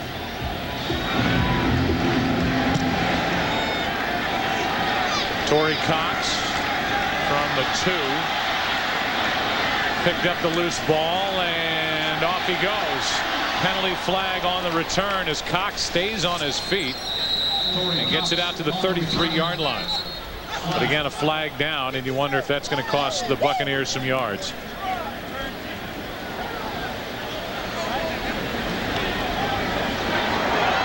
During the return, holding. Receiving team number 43. 10-yard penalty. Tampa Bay keeps the ball. We check in with Pam Oliver. Hey, Joe, despite the lead, John Gruden seems to have this feeling. He said, I'm really happy with the way our guys are playing, but, quote, Washington has a bunch of stuff, and I think they're about to show us. For Washington, Joe Gibbs told me at halftime that protection is the key for them. You really got the emotional sense, though, from the players streaming out, particularly on defensive side of the ball. They said, hey, we are better than this, and it's time for us to show it. Back to you. All right, Pam, thank you. It's first down, and Cadillac Williams is dumped by Salavea. The ball comes out, and it looks like Evans ended up on top of it. It is an early turnover as Salavea came through and smacked Cadillac Williams to turn it over. A lot like last week for Tampa Bay in the second half when Chris Sims threw the interception for the touchdown. They come out here with the first possession and turn the ball over. Joe Salavea just comes right through the line and puts a big hit on Cadillac Williams. And then you've got Evans there recovering the ball, and that's really been the story for Tampa Bay within their running game.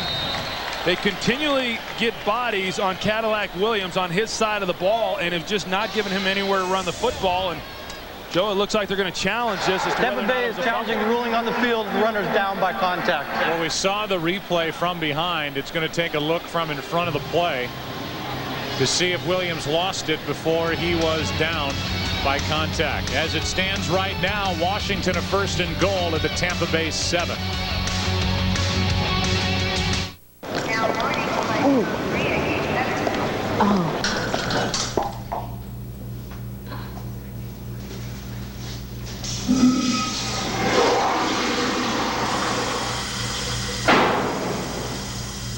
Want to get away? Now you can. Fly Southwest Airlines with our $39 to $149 internet specials to 60 destinations coast to coast. Purchased by November 21st. You are now free to move about the country. The Chevy Red Tag event is here, delivering the #1 selling cars, trucks, and SUVs in America. Most of them tagged with great holiday prices. The price on our tag is the price you pay, not a penny more. Now, get an 06 Cobalt LS Coupe for the Red Tag price of $12,937 after cash back. The Chevy Red Tag event. See red, save green. See your local Chevy dealer today. Why isn't this thing lighting? Star Wars is at BK. What'd I tell you about the blasting? Get a watch for $1.99 with any value meal. Own the DVD now.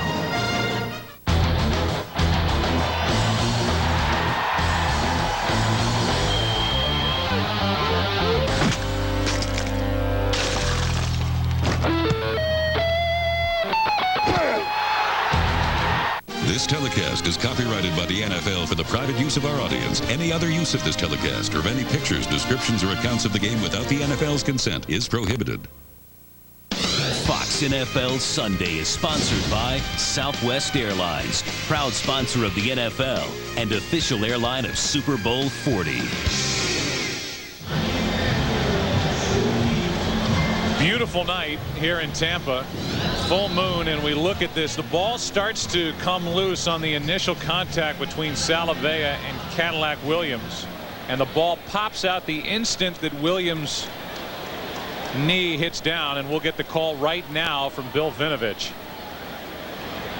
After reviewing the play, the runner does not have possession of the ball when he hits the ground. The ruling on the field stands. First down. So the forced fumble by Salavea. It was coming out. He sort of had it pinned against his leg as he was going down, and the instant that that leg and his arm hit the ground, it popped out. Because he was losing it on the way down, they're giving Washington the turnover.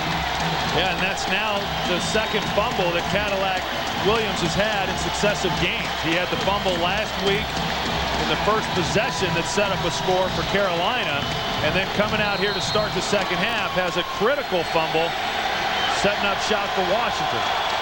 One other note, the Buccaneers are now out of challenges.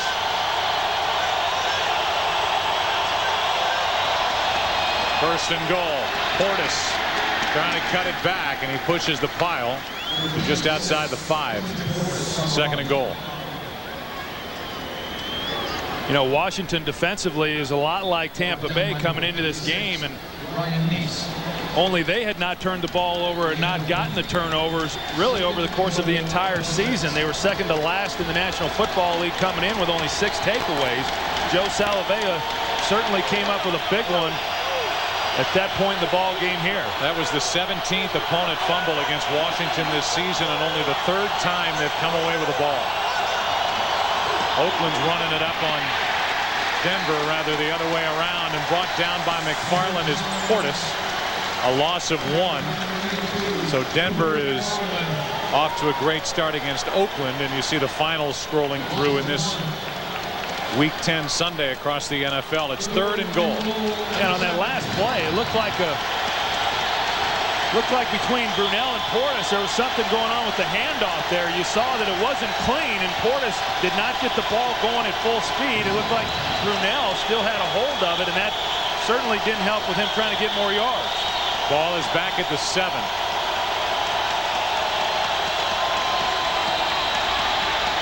Brunell looking for somewhere to go with it. Hits Sellers. Sellers is in for the touchdown. Sellers gets his 5th touchdown catch. He had a rushing touchdown against the Eagles last Sunday night, and right now it's a 2-point game. Now, Mike Sellers, he has really been a tremendous contributor to this football team this season. Here he is, basically in the wing position. He's going to help out in protection. You see that he's blocking Simeon Rice, 2 guys, and then he lets him go, and he drifts off into the route. And so nobody was there to cover him because they thought he was blocking. Nice job and well designed. Help with the double team there on Simeon Rice. And then leak into the route, catch the ball for the touchdown. And now going for 2, trying to tie it with 13 plus left in the 3rd quarter are the Redskins. 0 for 1 on 2-point conversions this season. Portis got it, and it's a tie game. What a catch by Clinton Portis.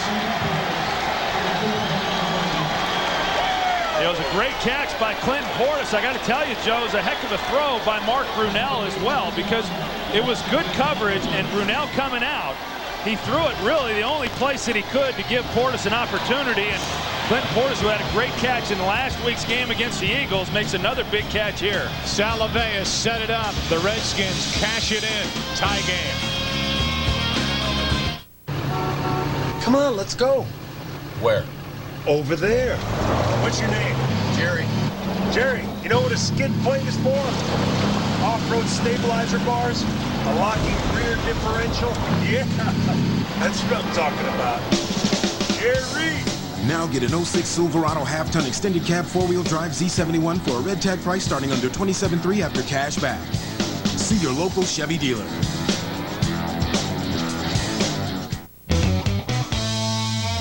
I've been thinking a lot about McDonald's double cheeseburgers lately. The perfect melding of 2 juicy burgers, 2 slices of cheese, 2 halves of a bun. It's kind of like me and my girlfriend, you know, the 2 of us. Except the double cheeseburger only cost me $1 on the dollar menu. I guess that's where the similarities end. I'm cool with that. 1855. Fred Miller brews his best beer yet. It has everything except a name. Then it hits him. Fred Miller's beer. Good call, Fred. Pick up some 1855 lager, our tribute to Fred's first beer. Buy The Skeleton Key Tuesday on DVD. Once the door opened, there was no turning back. Right here now. Experience the film with one of the best twists since The Sixth Sense. Good night, child. The Skeleton Key. Buy it Tuesday on DVD. Hey, we got a new mascot? There's an easier way to get the gear the pros wear. Call 1-877-NFL-SHOP or log on to NFLShop.com. Fox NFL Sunday is sponsored by Chevrolet and American Revolution.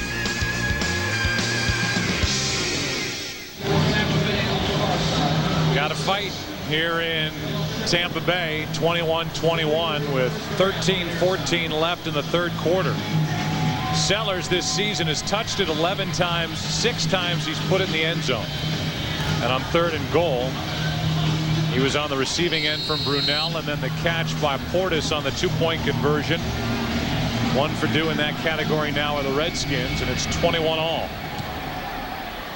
Line drive kickoff, and off the hands of Adele Shepard into the end zone, and the Bucs will start at their own 20. Let's go back to the touchdown for Sellers. Well, again, you look at Mike Sellers here, and it is a double team between him and Robert Royal on Simeon Rice, and I really don't think part of the play was for Mike Sellers to go out into the route, but yet he does, and a good job by Mark Brunell of finding him. But because he was blocking initially, that's why he was as open as what he was. And then on the 2-point play, Clinton Portis just makes a heck of a grab. So it's first down for the Bucs. Making a move is Cadillac Williams. Has been a non-factor except on the negative side with a fumble the last time he touched it. Pick up of 5. You know, the Cadillac Williams, I know a lot of people are pointing to the injury that he had, and certainly that has been a factor. I said earlier that he is not quite 100%, but so many times what made him successful there over the first 3 weeks was that he was able to get on the edge, and he was able to get to the outside and on the corner. And since he came back from that, there have always been defenders right in his face as soon as he's gotten the ball, and we saw it again on that last play. 2nd down and 5. Sims with a short throw. Pass is complete. That's Cook, and Jameel Cook has a first down. Needed 5, picked up 6, and Washington made the tackle for the Redskins. And I think you've got to be pleased with the job that Chris Sims has done in this ball game, because when he has not had throws down the field, he's been very patient in what he's done with the football, and a good job there. Not trying to force something down the field, getting the ball into Jameel Cook's hands, and knowing that right now the most important thing is just moving the chains, and that's what they were able to do.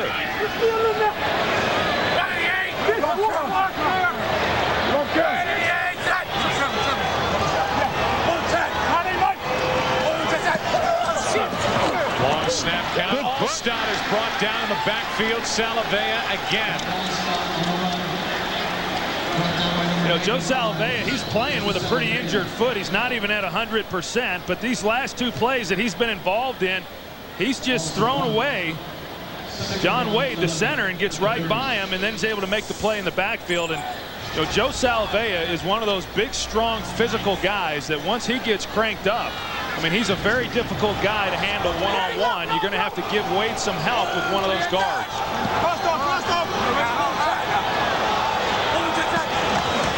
Blitz.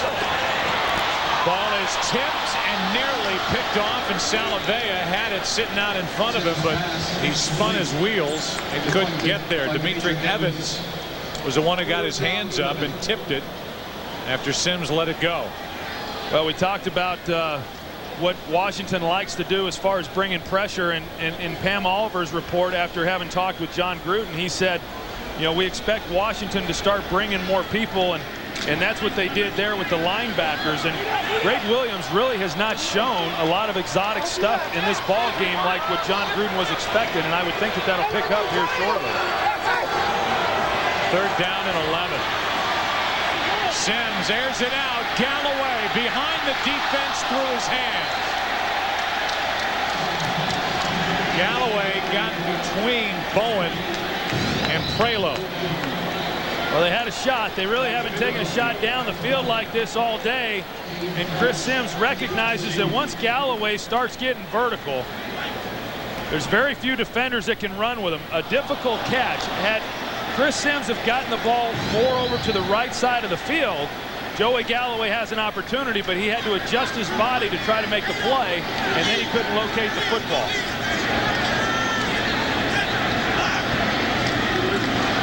Bidwell. James Thrash, fair catch.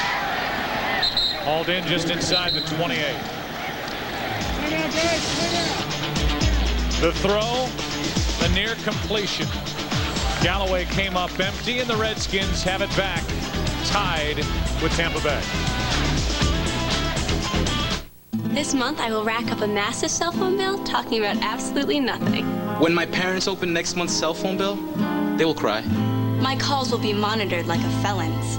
My dad's patience with my cell phone bill will run out at a socially crippling time. Don't get schooled in wireless. Get GoPhone. Pay as you go with cash or pick your plan with debit or credit. GoPhone comes with everything but a surprise bill. I will be grounded several times this year, but not because of my GoPhone.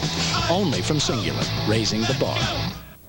Guys, this is a Silverado half-ton crew. It has more horsepower and torque than Ford or Dodge. Paper flowers? Tin cans?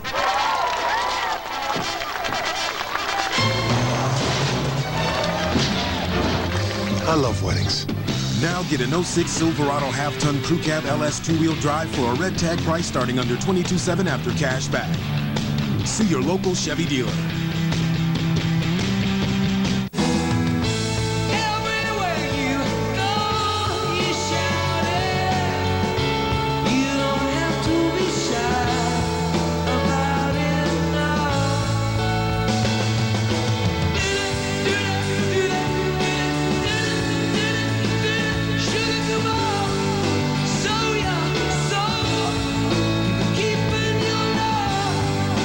Oh Has America's favorite tuck kid gone soft? I'm not so sure about the bells on the pants. I love my tinklies.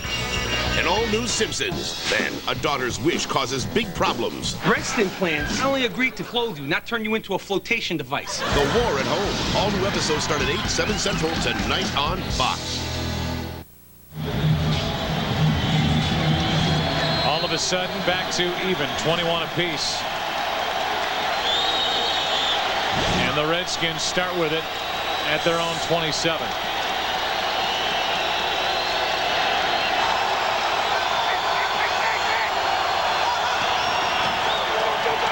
Portis brought down in the backfield by Nice.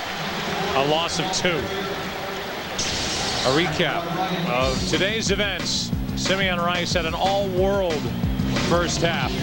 Alstott 2 touchdown runs. Liddell Betts a 94-yard kickoff return for a touchdown. And then in the second half, Salavea forced the fumble. Sellers on a 3rd and goal made a touchdown reception. Portis in on the 2-point try. Tied at 21. 2nd down and 12. Portis. Quarles. Out to the 30. 3rd down and 7 coming up. Well, right now, when you look at this game, as far as what's happened and what these two teams have done in order to get the 21 points, I mean, it's really all been because of the turnovers. And you know, like I've said, Washington's done a good job of moving the football today, but the turnovers have really plagued them. And then Tampa allows Washington to get back into it with the turnover that they had starting this second half. On 3rd down and 7, Brunell looking for somewhere to go with it. Going to try to run for it and make it. That was such a big part of his game with the Jaguars. He has over 2,300 career rushing yards and 15 rushing touchdowns. That's not what he is now, but he showed something there on 3rd down. Yeah, he sure did, because you're right, Joe. It's not really a part of his game anymore, and he's looking for David Patton, and they've got the rolled corner over the top. Doesn't have much room there to get the ball into his hands, and so he goes after the 1st down. And a good job by him, knowing where he had to get to in order to pick up the 1st down. You know, yes, he doesn't move like he did in Jacksonville, but yet he still has enough in order to pick up some critical yards.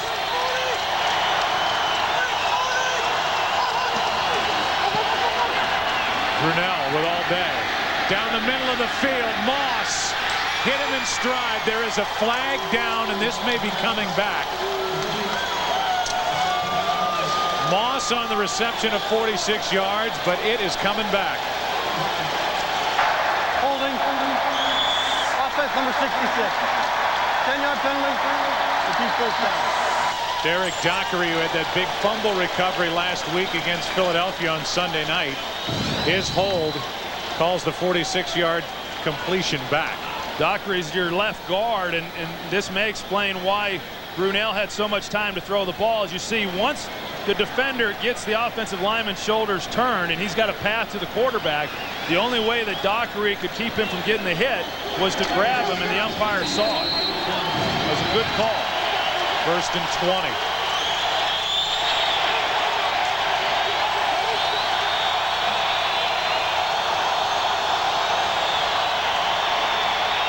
Screen, Betts, Brooks. Loss of 3. You know, Derek Brooks has been playing with a hamstring injury, and I mentioned earlier last week it just did not look like he was playing at full speed, did not have the burst, did not make plays that generally he makes, but he's got such play recognition, and you're going to see the job that he does. As soon as he recognizes that it's a screen, he immediately comes up and makes the play. He's able to make up for whatever he may lack in speed with his ability to recognize the play. 2nd down and 23. Toss to Portis. Quentin Portis. Out to the 40. Let's check in with Pam Oliver. Hey, Joe, the Bucs minus another member of their defensive secondary. Dexter Jackson, already scratched with a hamstring injury. Now his backup, Will Allen, is currently on the sideline with a huge pack of ice on his left knee. The Bucs say Allen has a knee sprain. His return is questionable. Back to you. Thanks, Pam. Now they've got Calvin Pearson, who's at a safety spot. Dante Nicholson, another backup safety, is inactive. for this game. So they're getting thin back there. 3rd and 11.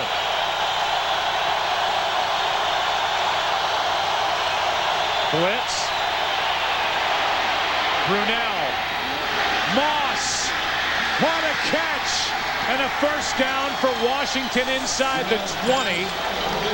Down to the 16-yard line, and what a throw by Mark Brunell. Well, what a call by the Washington Redskins, because there's going to be pressure coming from this left side here, but you're going to then get Brunell coming out here to the right, away from the blitz. So a nice job of play calling, and then Brunell does all that he can in order to get the ball out there. It's a double move on the outside, had 2 guys on him, and Santana Moss is able to haul that one in. Just a well-executed play and a great call by Joe Gibbs there for the Washington Redskins. 42-yard completion, first down. Clinton Portis gets 1. I got to tell you, Clinton Portis, he's had himself a day today. I mean, already over 120 yards rushing, and not all of those yards have come real easy either. I mean, so many times he's been compared to what he did in Denver, averaging 5.5 yards a carry there over the first couple of seasons, 1,500-yard seasons. But yet it's a different running style here than what he had in Denver. But he has certainly run the ball effectively and very tough today. 2nd down and 9.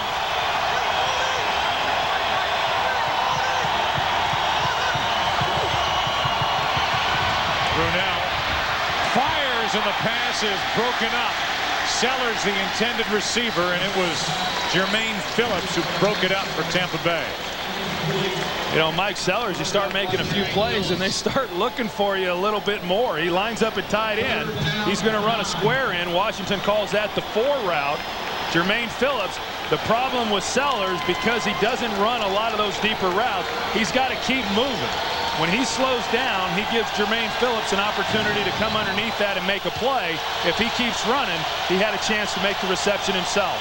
3rd and 9. Brunell, pass is caught. Touchdown Betts, and the Redskins jump out in front.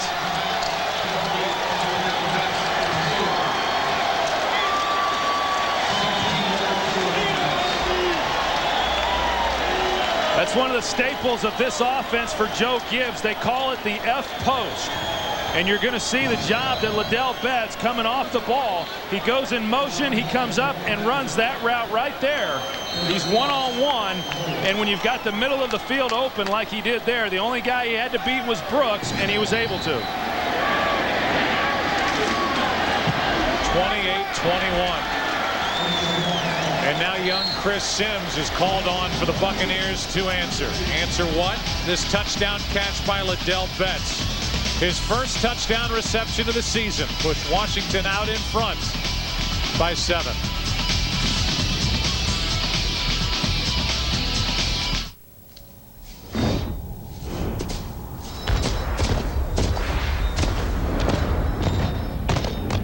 Available features like 8-way power heated driver's seat, Bose premium sound system, and remote start with climate control.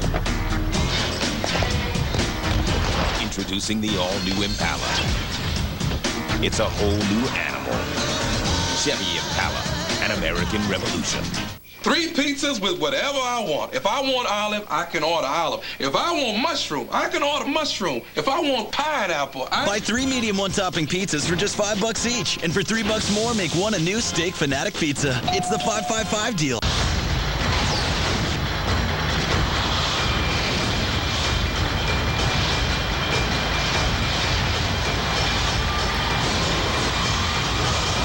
Stealth on 2-disc special edition DVD Tuesday.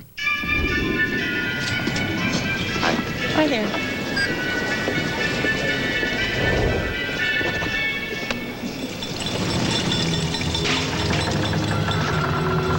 Use your Visa card this holiday season and you could be one of 50,000 winners in Visa's $1.5 million holiday giveaway. With a grand prize of $250,000, even the smallest purchase could turn into something big.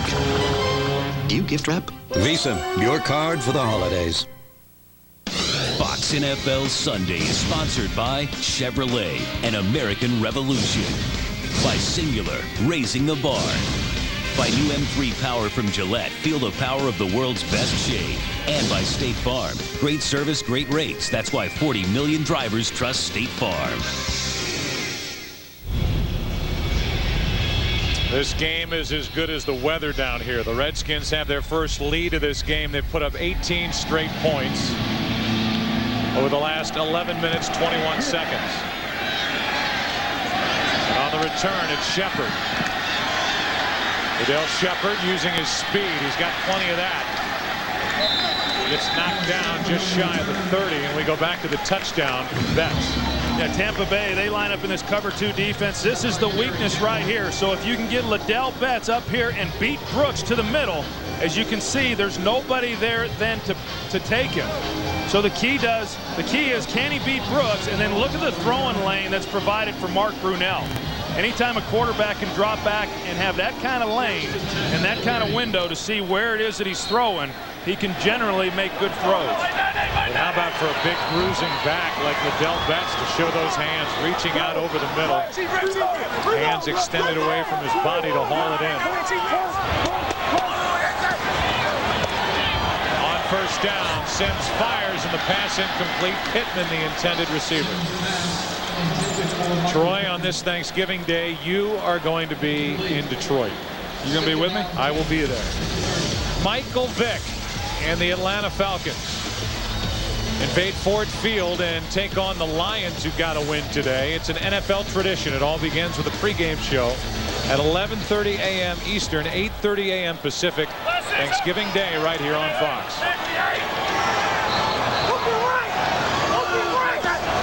Blitz.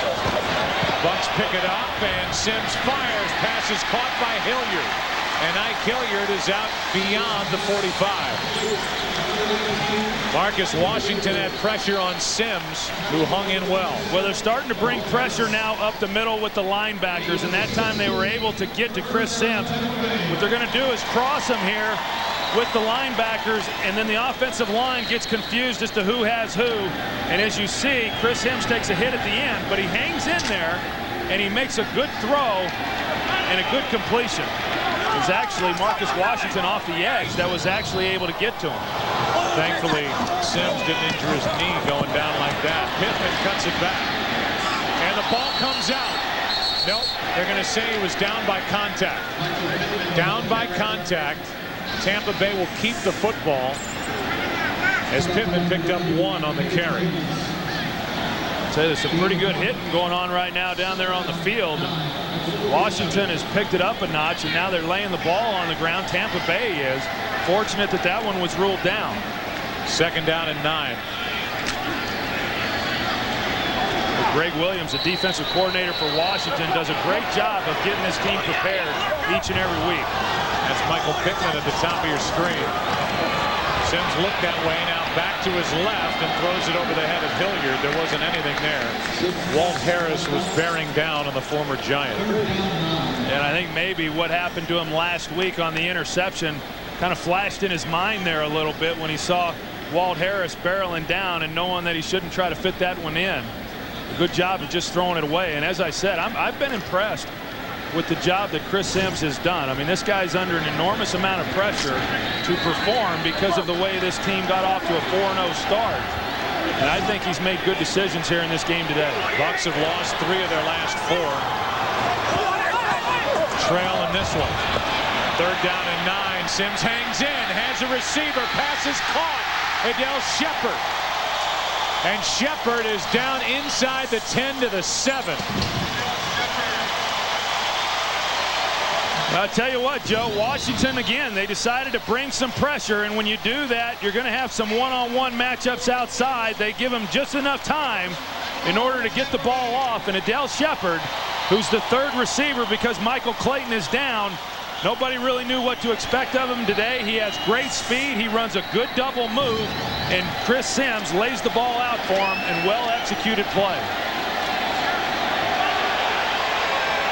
Carlos Rogers talking about it on the sideline. The big backfield in. Cook, the fullback. Alstott, the tailback. And Alstott gets it running left. Boy, does he hit the line of scrimmage going 100 miles an hour or what? Sean Taylor, very talented free safety, is out with an ankle injury. They're trying to fill in for him back in the secondary. We show Taylor after that completion to Adele Shepard.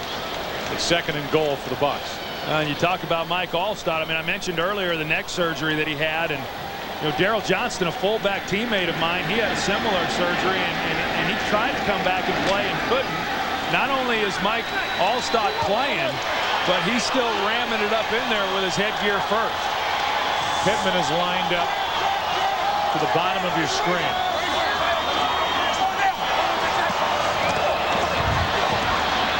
Sims fires, touchdown Buccaneers.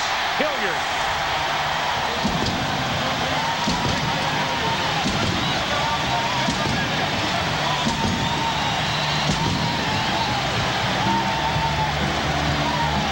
First touchdown with the Bucs for Ike Hilliard. Well, Ike Hilliard is so good inside running these types of routes, and he just freezes Walt Harris. When you see the move, he starts like he's going to the outside. He comes back in on a pivot, and that's where Ike Hilliard has been effective, not only here in Tampa Bay, but also going back to his days with the New York Giants. Like he was playing basketball, getting position on the defender Harris, and having to start and stop after the wide snap is Bryant, but he knocks it through to tie it. For the 2nd time today, Chris Sims answers a touchdown by the Redskins. The young quarterback takes the Bucs down the field, completes one to Hilliard for a touchdown, and has Gruden with his fist in the air saying, "I believed in you all the time." Nothing outperforms Gillette M3 Power Nitro. Push the button and feel the boost in performance. Gillette's battery-powered motor sends micropulses to the patented Power Glide blades. Get unsurpassed comfort and the world's best shave. M3 Power blows away the competition. You'll be blown away, or Gillette will give you your money back, guaranteed. Try Gillette M3 Power, the world's best shave, or your money back. Taking a quick break? I'd like to see those for someone very special. A gift from Kay Jewelers means every diamond is hand-selected to match beautifully, and she'll absolutely love them. Chris, how did you know? Every kiss begins with K. Hi. Hi. What are you doing here? Jill called. And who's watching the kids? They're at my mom's. People can't get enough of our Jack Daniel's Flat Iron Steak. Now only $10.99. Everyone could use more Fridays.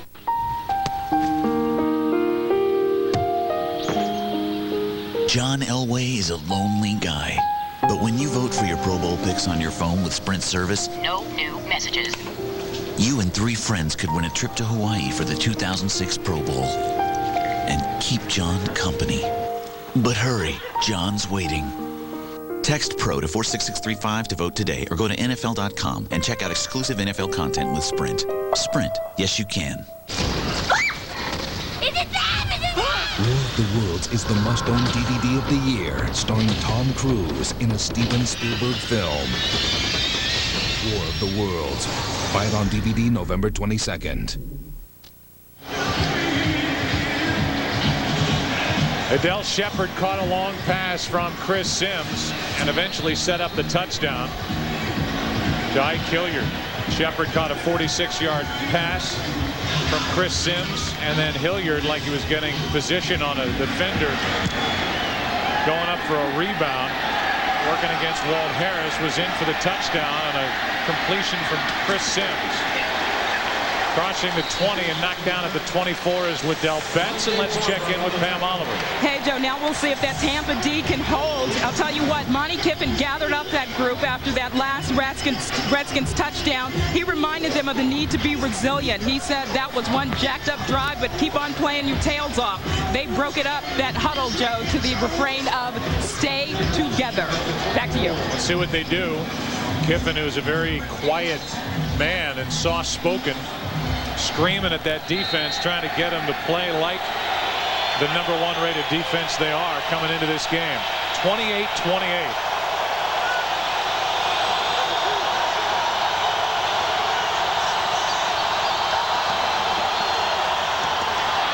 Handoff. Hey, Portis. And Clinton Portis picks up 4. Let's compare the two quarterbacks. In experience, you can't compare them. But in statistics, it looks like this. The better day has been had by Chris Sims. Yeah, and I think you look at how efficient he has been throwing the football. 170 yards, no interceptions, and obviously that's the big key for him in this football team. John Gruden has been wanting him to minimize his mistakes, and as I said, he's not even thrown balls that have been in danger of being intercepted today. Second down and 6. Brunell fires. Moss. And that was a saving tackle on the part of Brian Kelly, as he was able to get enough of the jersey of Santana Moss to wrestle him down after a gain of 5. And Moss got around Kelly. He had a lot of room to run. I think that's one of the big things about playing corner within this defense for Monty Kiffin. Brian Kelly, Rondé Barber, all of these guys, not just them, but Will Allen, Jermaine Phillips, are all good tacklers. Number 2 run defense in the league. The Bucs line up, and Brunell keeps it and plows forward for a first down. Power running by number 8. How weird does that sound on the PA system? Stopped by Booger McFarland. First down, Washington. You were trying to explain to me earlier how he got the nickname. Well, maybe our viewers would like to hear it. I just think there's only one way you get the nickname Booger. And I'll just leave it at that. And what a nice way to end the third quarter. It's 28-28. Todd Stussy on a little bike ride through the park with his helmet hanging on his handlebars.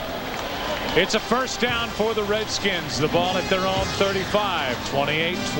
The NFL on Fox will continue after a word from your local Fox station. You're watching the NFL on Fox.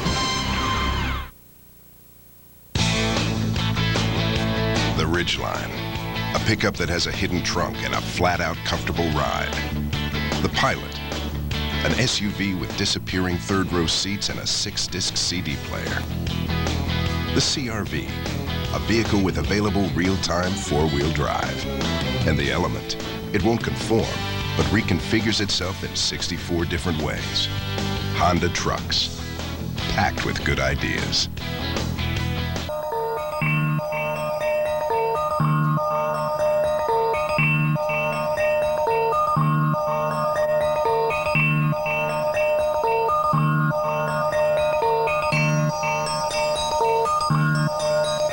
MRI is the official MRI provider of the New England Patriots and the largest in New England, with world-class technology and service for players and fans alike. Shields MRI, technology for life.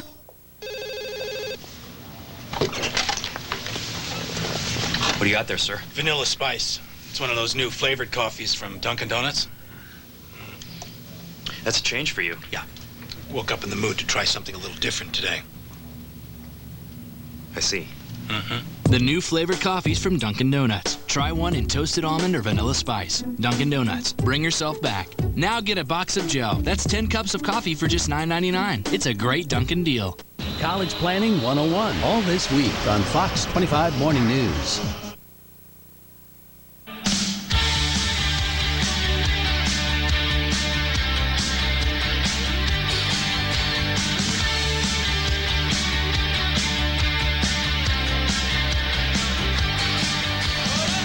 We welcome you back to Raymond James Stadium. A little Colt for you. Now we'll get you ready for the fourth quarter. Richie Zients, our producer, in charge of your entertainment tonight. Artie Kemner is your director, and Rich Basile, our technical director, doing a great job as always, blowing up those plays along the sideline, putting the live action up on the billboards here in this stadium. First down for Washington.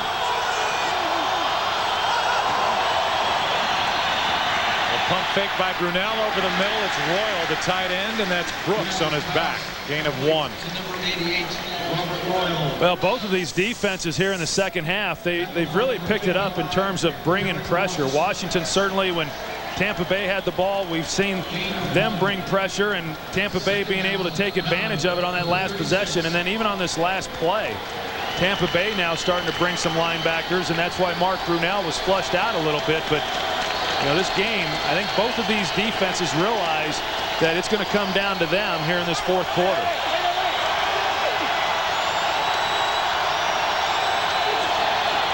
Second down and 9. Brunell completes it to Moss. What a year Santana Moss has had. First down.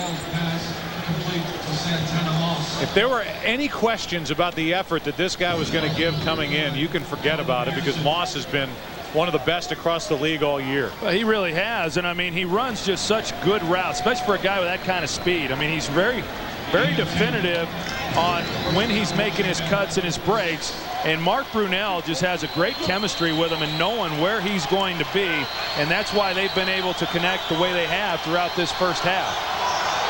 Redskins took a big salary cap hit just to add that speed threat, and it's paid off. Look at Brunell by time.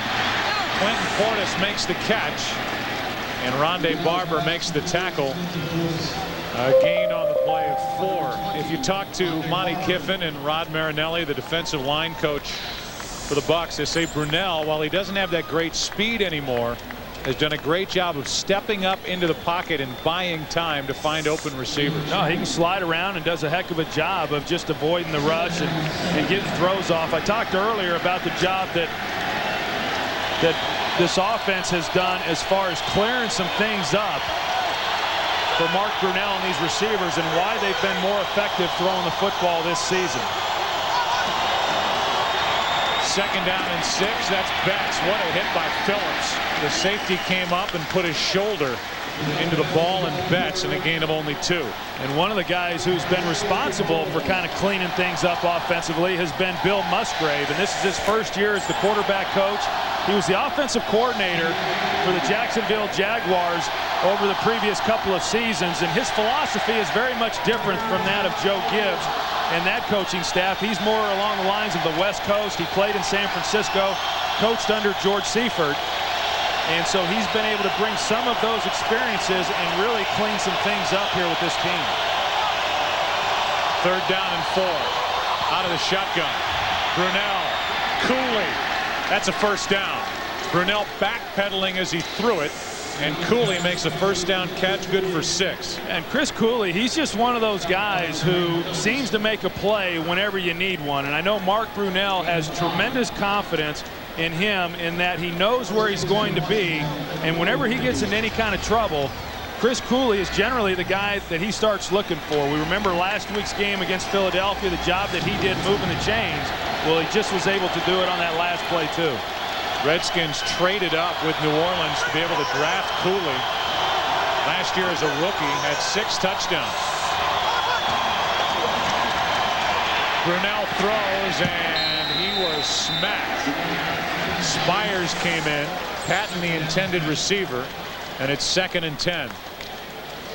Well, and again, Tampa Bay brings pressure inside with linebackers. The offensive line is going to shore that up, but by doing that, Greg Spires then comes off the edge clean.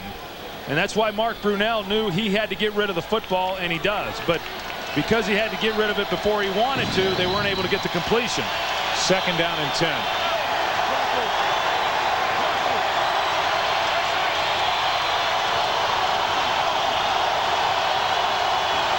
Redskins need about another 10 yards or so to be in field goal range. The pass is complete. That's Thrash.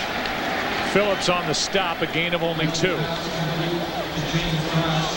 You know, I know in talking with Rod Marinelli the other day, and he said that, you know, we've been playing the run pretty well, although that's for debate as far as this game goes, but we just have not been able to get enough pressure on the quarterback. And he wasn't necessarily just talking about sacks either, but I think when they go back and they look at the tape tomorrow, he's going to be very pleased with the job that this front has done in getting in Mark Brunell's face. 3rd down and 8. 11th play of this drive. Brunell over the middle, wide open. The catch made by Betts, but he is short of a first down. The ball is just inside the 35, and it would be a 50-yard plus field goal try for John Hall, and for the moment it looks like on 4th down the Redskins are going to go for it. Yeah, this is one of those decisions that you're kind of in no man's land as a coach, and you say, well, do we go for it or do we punt? But if they punt it into the end zone, they're giving up only about 12 yards or 15 yards of field position. Redskins call a timeout to think it over.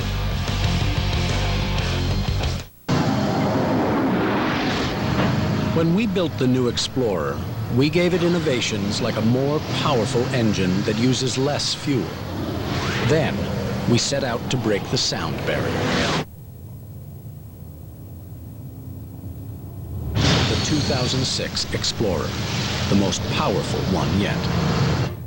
As quiet as a luxury car. The best Explorer ever. And Coolidge gets it up.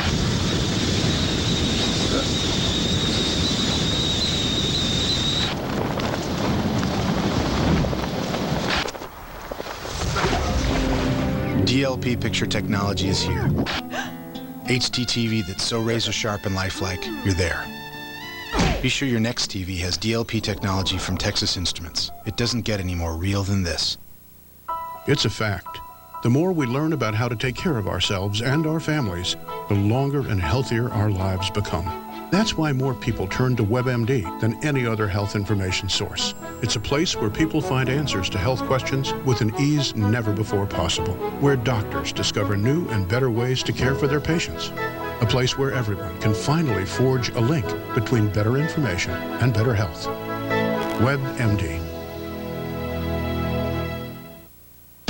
Fox NFL Sunday is sponsored by the new 2006 Ford Explorer, the best Explorer ever. By WebMD, better information, better health. By Taco Bell, think outside the bun. And by DLP technology from Texas Instruments, HD TV doesn't get any more real than this. It would have been a 53-yard field goal try by John Hall, who pulled his quad in the season opener. His season long is 43 yards, career long 55 yards. That was in '97 with the Jets. Going for it on 4th and 2.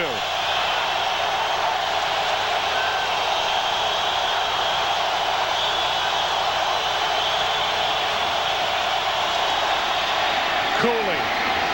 The catch is made. The first down picked up by the Washington Redskins. Well, good job by Washington. Play action away. They have Cooley going in motion and then get him out to the flat. But when you're trying in this situation as a defense, trying to stop the run, and then you're pursuing on that backside, Cooley's able to get into the flat. Just a very difficult pass to defend when you're talking about stopping them for 3 or 4 yards. Handed off to Betts. Stays on his feet. He gets a lot of extra yards, and he is brought down with another Redskin first down. Even Liddell Betts getting a little bit more involved in the game plan today. Coming into this game, he had only had 5 carries in the previous 2 weeks. Greg Spires is down and writhing around in pain. So the training staff will check on Greg Spires, who in this tie game is going to have to come out. First down, Washington at the Tampa Bay 21. Okay, Lindsay, this is the last big one before Torino. You can do this. Don't look at them, look at me. Picture yourself alone on the mountain. Imagine yourself on the medal stand. No one can touch you. Try to imagine your Visa check card just got stolen. I'm good. Relax. If your Visa check card's lost or stolen, you're not liable for fraudulent charges, and all that money will be put back. Signed with a safe, secure Visa check card. Sprint Business is reinventing the yes man, turning the yes man into someone who can work from almost anywhere.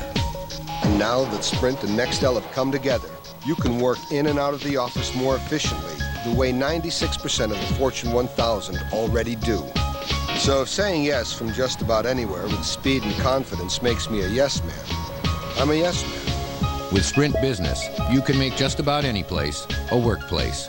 Yes, you can. Look at this guy. Smoky and spicy and flavor. What's he doing? Chipotle dance. Taco Bell's new Chipotle grilled stuffed burrito, loaded with carne asada steak, Chipotle seasoned rice, spicy Southwest Chipotle sauce, and a blend of 3 melted cheeses, all wrapped up and grilled to go. For the perfect balance of flavor and spice, think outside the bun.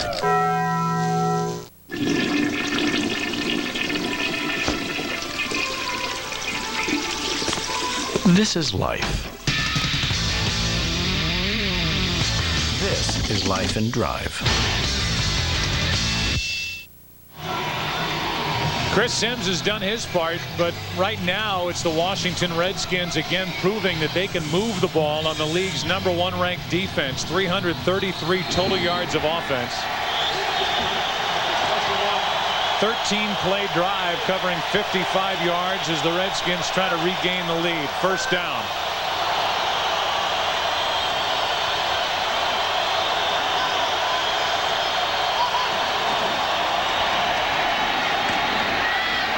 Handoff is to Betts. Collared out of bounds by Rondé Barber. We at Fox would like to send our very best to Gene Michael, one of our outstanding video technicians on the crew. Gene is recuperating from surgery and is now resting comfortably in Jacksonville, Florida. Been in the business for a long time and still one of the hardest working guys in television. So Gene, get well and get back to us. 2nd down and 6 for the Redskins.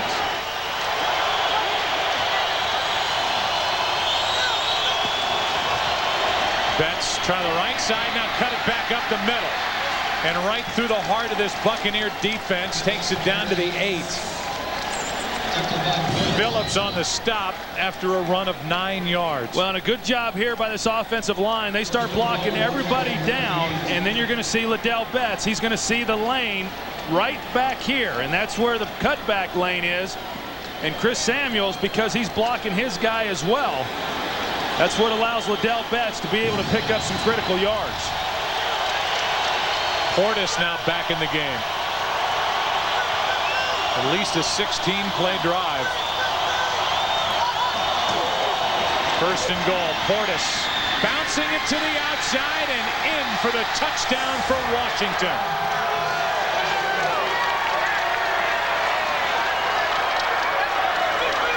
His 5th rushing touchdown of the season. Well, and that's what speed will do for you. Clinton Portis takes the handoff. It was designed to stay inside. And he gets in behind the offensive line, but because there's not much movement there, he realizes he's going to have to bounce this thing out to the outside on the right, and he does that, and he has the speed in order to get there. 135 yards on the ground for Portis. The touchdown run. It is the 39th of his young career. And the speech by Monty Kiffin to the #1 ranked defense did not do enough. The Redskins drove it right down their throat and into the end zone to take a 7-point lead. These orders need to get to San Diego on Friday. Any thoughts? Come on, people. It's 4th and goal with 3 seconds on the clock. Excuse me, but I think you're being a bit liberal with the football terminology. Just go with FedEx Ground for your everyday shipping. Reliability for less than you think.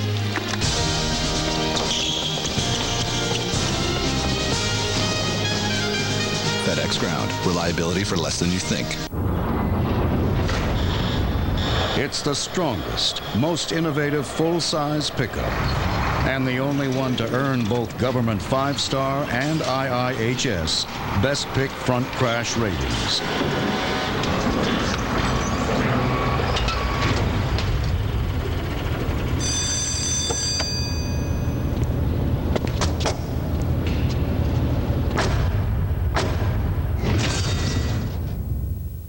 Your son really wants an MP3 player. You want to make sure you get the right one. Circuit City makes it simple. That's because only Circuit City offers a website with thousands of customer reviews that rate the hottest technology, plus expert help in our stores. So now, finding the perfect gift is simpler at Circuit City.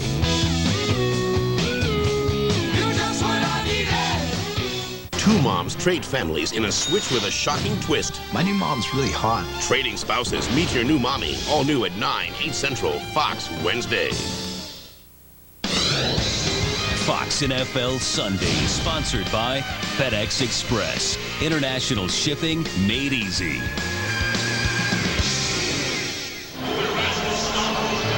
How about a 16-play drive in this big offensive line for the Washington Redskins? Samuel 6'5", Dockery 6'6", Raybach 6'4", Thomas 6'5", Jansen 6'6". War down the front for the Tampa Bay Buccaneers, and down the field they went to take a 35-28 lead. Now it's back on Chris Sims and the Tampa Bay offense to answer. Wow, what a hit on Adele Shepard. And Ryan Clark, who had the interception to seal the game last Sunday night against the Philadelphia Eagles late, makes the hit.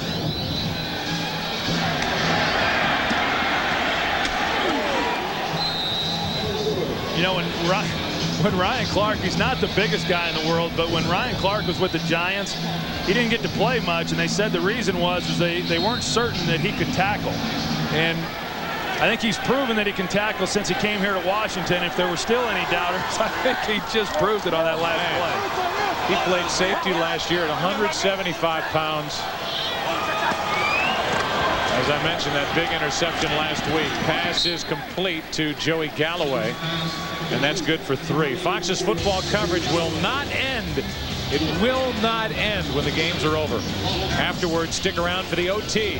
JB, Terry, Howie, and Jimmy bring you extended highlights, exclusive interviews, analysis, and a look ahead to next week's action. It's the OT coming up next, only on Fox. I think when you get into a game like this, like with Washington, if you're the defense that you think that you are or that you expect to be, this is when you really have to be able to step up and shut down an opponent. 2nd down and 7, and Cadillac Williams is knocked by LeVar Arrington. A gain of only 1. Yeah, LeVar back any memories for you? Yeah, boy, I tell you.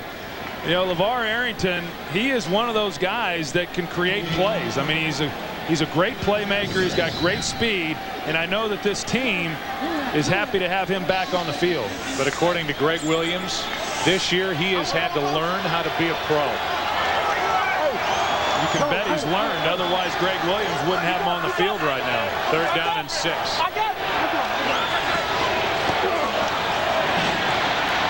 Sims steps into the throw and hits Galloway. How impressed do you come away no matter what happens with the final score? How impressed would you be with a job that Chris Sims has done today? I mean, he's been terrific, Joe. I mean, when he's had a pocket, he's been able to deliver the ball on the money.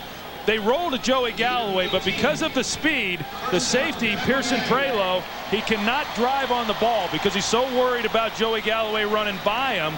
And when you've got a guy like Joey Galloway in your arsenal, you should be able to complete those intermediate routes all day because of the threat of him running by people. You're going to let him throw again down the middle. Galloway, what a catch! Overthrown and still hangs on for a one-handed grab. A 32-yard completion, and only because it was about a yard too deep was it not a touchdown.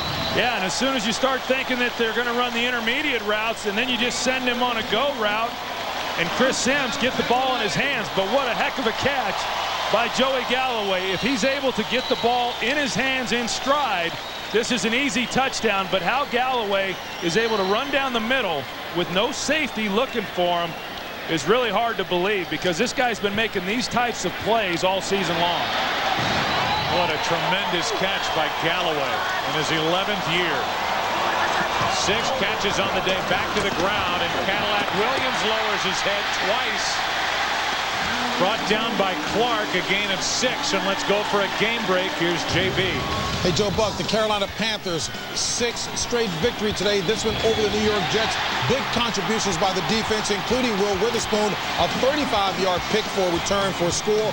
4 picks, 6 turnovers. They win it 30-3. Take over first in the South with a mark of 7-2. Back to Joe Buck. All right, JB, 2nd down and 4 here, and you can be nothing but impressed with the Carolina Panthers when you watch them. we did last week here in Florida. Sims keeps it. Ike Hilliard in the back of the end zone, able to adjust but incomplete.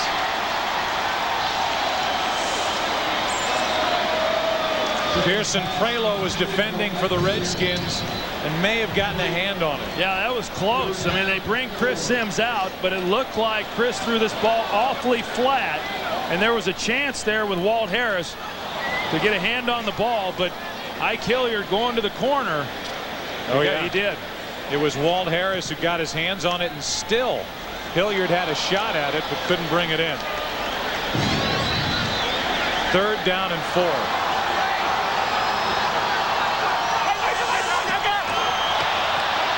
Penalty flags before the snap. See if the Redskins came across earlier, if they were drawn off. If it's against Washington, it's a 1st down.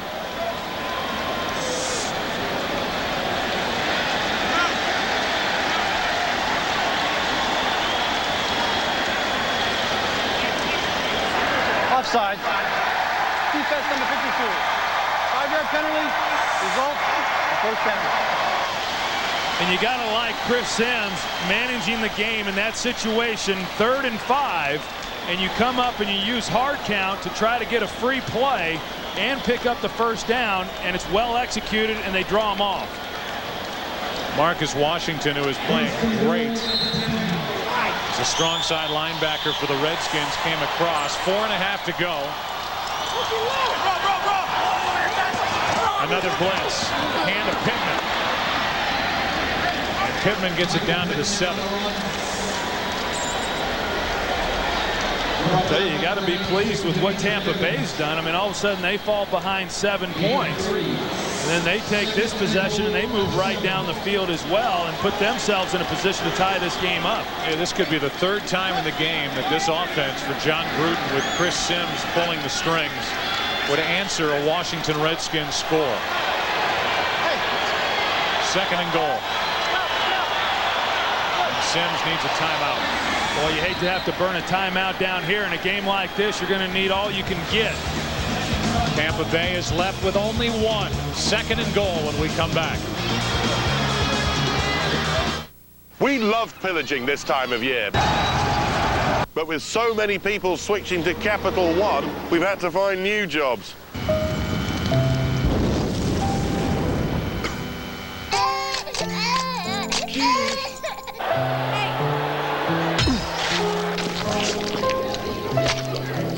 Some of us are getting pretty desperate. For low rates and great rewards, switch to Capital One. What's in your wallet? Boo!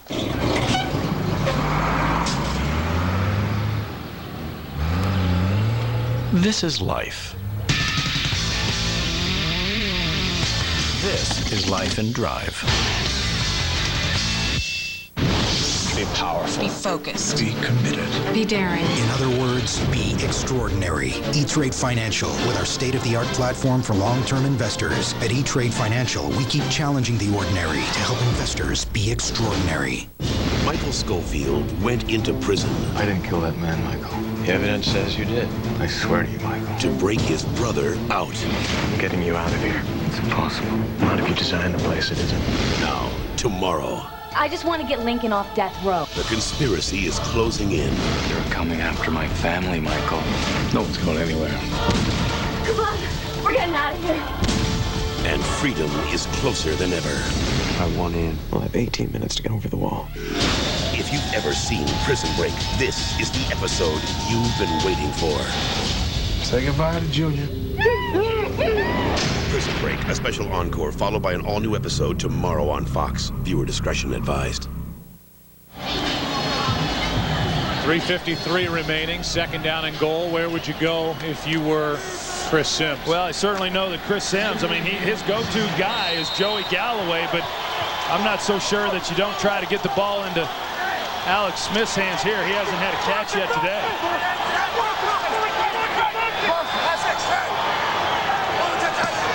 Smith is the rookie tight end.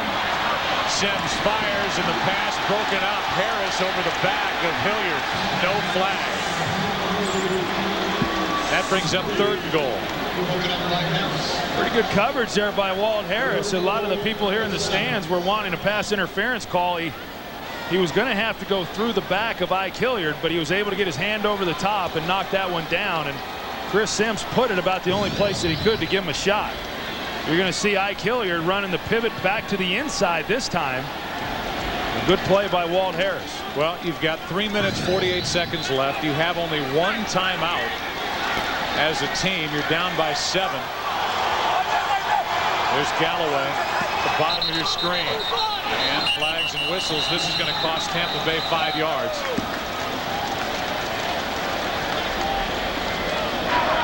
Before the ball was snapped, false start. Offense, number 69. 5-yard penalty, still third down. They get Anthony Davis, who injured his knee last week against Carolina, and it marches the ball back just inside the 13-yard line.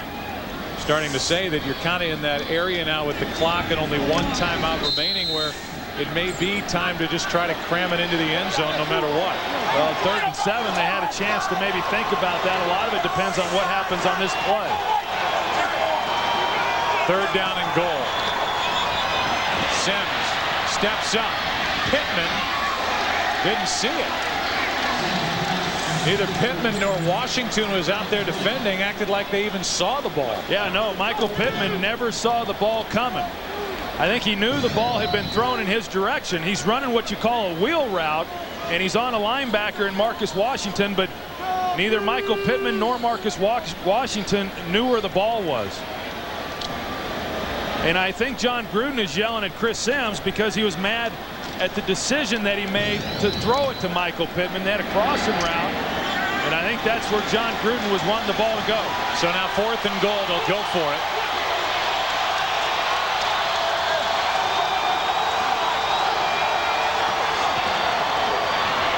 Sims steps up, has it knocked down, and the Redskins will take over. A turnover on downs, and the Washington Redskins will have it. The ball at their own 13-yard line, and only 3.5 minutes left. One timeout for the Bucs. Philip Daniels got up and knocked it down. Well, and it was the right decision by John Gruden going for it. A field goal still makes you have to go down and get a touchdown, but they just didn't give themselves much of an opportunity. You go back to the 3rd down play and why John Gruden was upset. You've got Adele Shepard who's running the crossing route there, and that's obviously where the play was designed to go, because that's why John Gruden was so upset with the decision that Chris Sims made trying to go to Michael Pittman, and that may explain why Michael Pittman wasn't expecting the throw.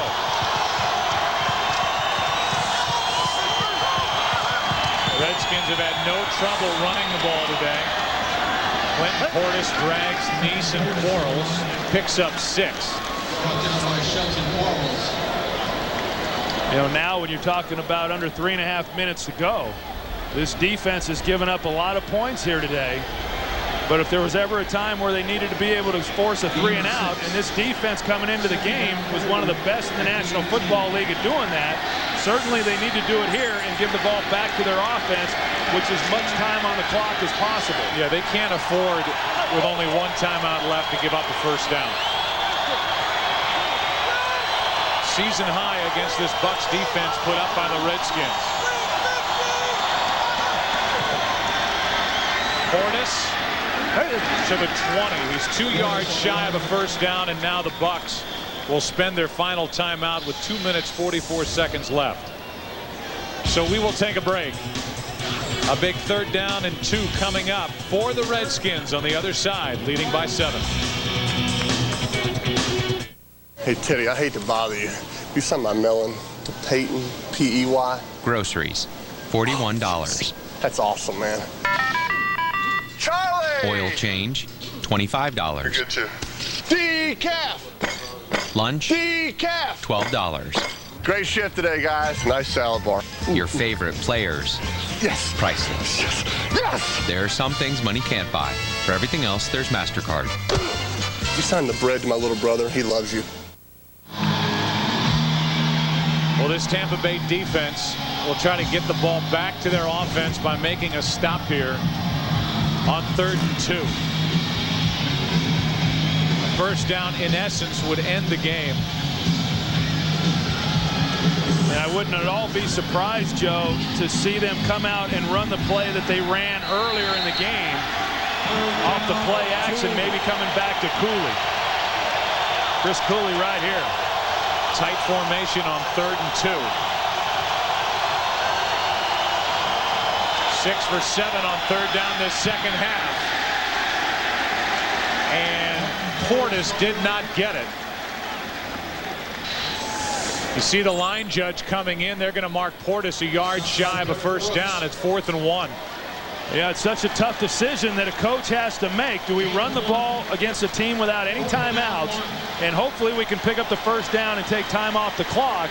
At least the clock is running now.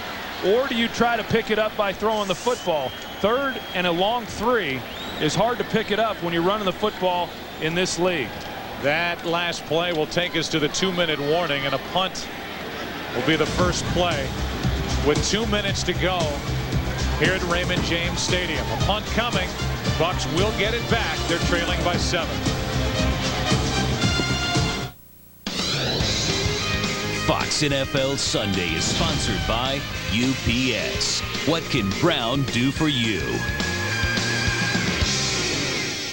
You have a prototype, they have a prototype. You have overseas suppliers, they have overseas suppliers. You have low-cost manufacturing, they have low-cost manufacturing. You have packaging, they have packaging. You have an ad agency, they have an ad agency. You have a supply chain that flies through customs, bypasses warehouses, and gets your product on the shelves faster. They have a new ad agency.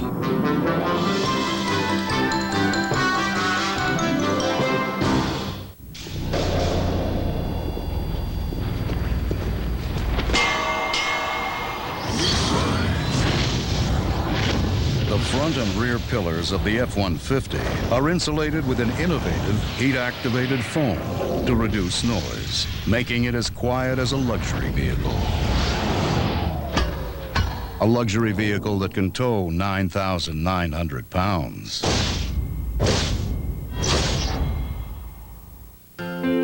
Some beers have a full taste, but are too filling. Some beers are easy to drink, but don't satisfy. Then, there's Budweiser Select. Made from only the finest hand-picked American and Bavarian hops. Budweiser Select is brewed longer for a bold taste that finishes clean. Everybody has their something, but Budweiser Select has it all.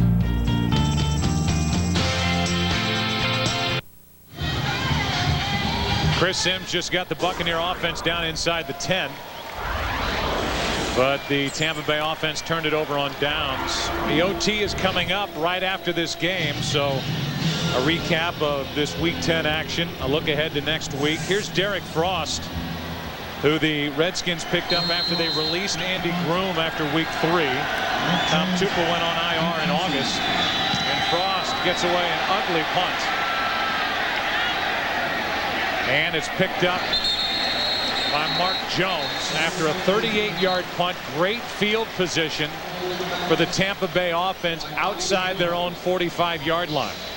And here comes Chris Sims with no timeouts remaining. 1:52 on the clock, down by 7. Well, that's it. And Chris Sims certainly has to understand what the situation is. I mean, there's no gray area here. You've got to score a touchdown in order to tie this ball game up, and you also have no timeouts. And so with 1:52 left in the game, you don't have to rush as much as what some people would think. You can still throw the ball down the middle of the field. In fact, early on this drive, that is where he should be thinking. 5-man rush. Sims steps up and does think and throw down the middle. He completes it to Galloway. 13 yards and a first down. Well, you get that ball up a little bit. Galloway may have a chance to run with it after the catch, but a good way to start. Typically, the first completion is the hardest to get in a 2-minute drill. And now the booth is going to review that catch, you would have to believe, as Bill Vinovich blows his whistle. You know, he had Joey Galloway on the square end, and now you take a look as to whether or not he actually caught the ball. From here, it looked like he had. And that's hard to tell. It looked like the ball may be coming loose, but as we've talked about throughout the day, there's got to be visual evidence to suggest that the ball was moving, and I don't know that that's going to be able to be determined. So the call on the field is a completion, and this gives you a pretty good look. The ball hits the right arm, the left arm is cradled. It looks like the nose of the play to determine if the pass is complete. It's like the nose of the ball hits off the grass, but that's okay as long as Galloway is controlling the football. Yeah, I just don't see enough there, Joe, for them to overturn that call. But again, what happens for a quarterback when you're in a situation like this and you know that you cannot afford to make any kind of mistake or the game's over, there's usually the tendency to throw the ball low, because when you throw the ball low, you don't have the risk of interceptions and you don't have the risk of the ball getting popped up.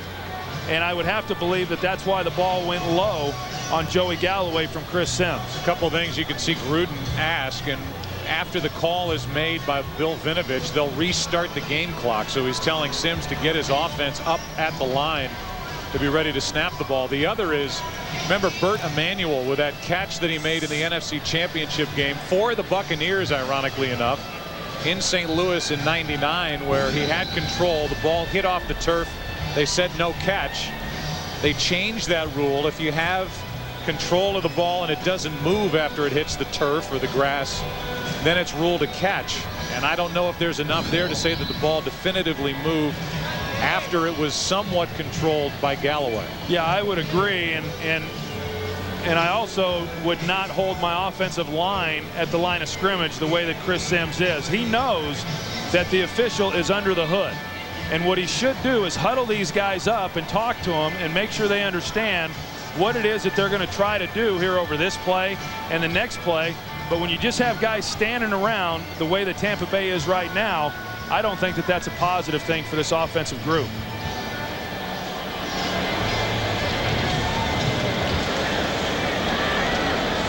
After reviewing the play, the ruling on the field stands, completed catch. So the call stands, the clock will wind, the game clock. First down for the Bucs with a ball at the Washington 41. We're watching the development of this young quarterback, Chris Sims. How far can he take this Buccaneer offense? No timeouts left. The pass is batted down. Washington got his hand up. Ronaldo Wynn was in there as well on the rush for the Washington Redskins, and with 1:24 left, 2nd and 10. You know, sometimes defensive coaches, when they get into a game like this and the game's on the line, they tend to pull back a little bit, and they're afraid to continue with their aggressive approach. Not Greg Williams on that play. He's still bringing linebackers and still coming after him, and he believes in what he does, and he doesn't matter what the situation is. Three-man rush for the Redskins on this play, and the pass left alone is Shepard, and Adele Shepard has a first down for the Bucs at the 30. Well, there's still plenty of time on the clock. A good job by Adele Shepard picking up the first down. Could not go out of bounds because he had to pick up the first down. And now spiking the ball and burning it down is Chris Sims to stop the clock with 1:05 left. 2nd down and 10 for Tampa Bay.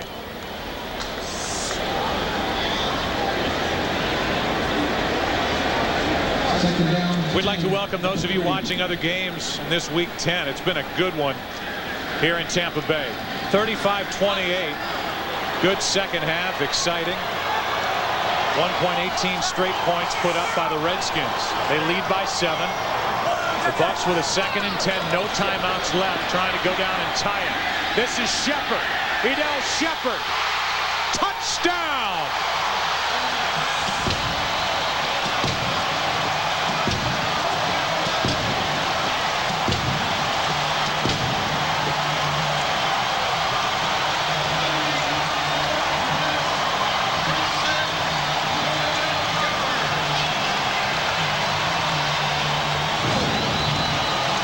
Well, they bring the linebackers again, and because of the pressure and the blitzing nature of Greg Williams, now you've got the one-on-one outside with Walt Harris and Adele Shepard. Chris Sims has been making great throws all day, and he gives his team an opportunity to tie this ball game up by laying it perfectly into the hands of Adele Shepard.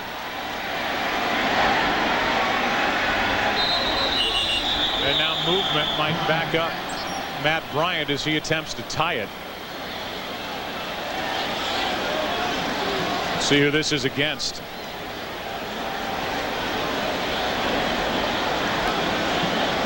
Well, we have watched almost instant maturation on the part of Chris Sims in this game. He has been phenomenal. He certainly has. I mean, he has delivered each time they've asked him to in this ball game. And you know, this is a pressure-packed situation for him, trying to lead his team back from behind and tie this game up. He recognizes the blitz, knows what he's got outside, and then he delivers a perfect pass.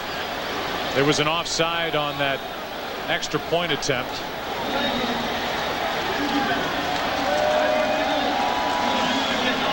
Now they're going to call a delay a game against the Washington Redskins, and they'll penalize it on the kickoff as Matt Bryant will attempt to tie it. Bryant has not missed an extra point this season.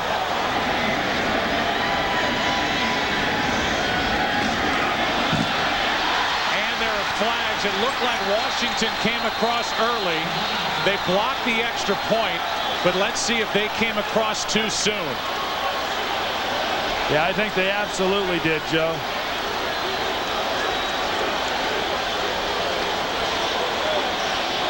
Offside. Defense number 26. Pass to the goal. Retry. You see, Springs was one and Walt Harris the other. And now what? Now the offense is back on the field as the ball is going to be moved half the distance to the goal line to the one. And like Dick Vermeil a week ago, they're going to go for. And I don't agree with this call. I don't agree with this call, and only because there's still time on the clock. And with Washington hit with 2 timeouts, they've still got time to move the football down the field for a field goal. Boy, this is risky. Going for 2 to take the lead. They hand to Alstott. Alstott fights. No sign. He got in. Tampa Bay is up by 1.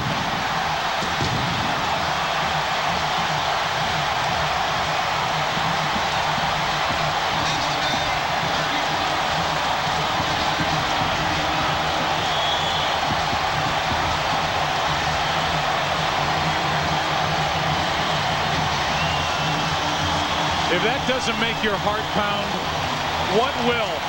And Dick Vermeil is becoming a trendsetter at a very old age as far as NFL head coaches are concerned. Last week he went for the victory at the end of regulation without a timeout against Oakland. And here, with 58 seconds left, Mike Alstott, who has 2 rushing touchdowns on the day, literally fought his way in to put the Buccaneers up by 1.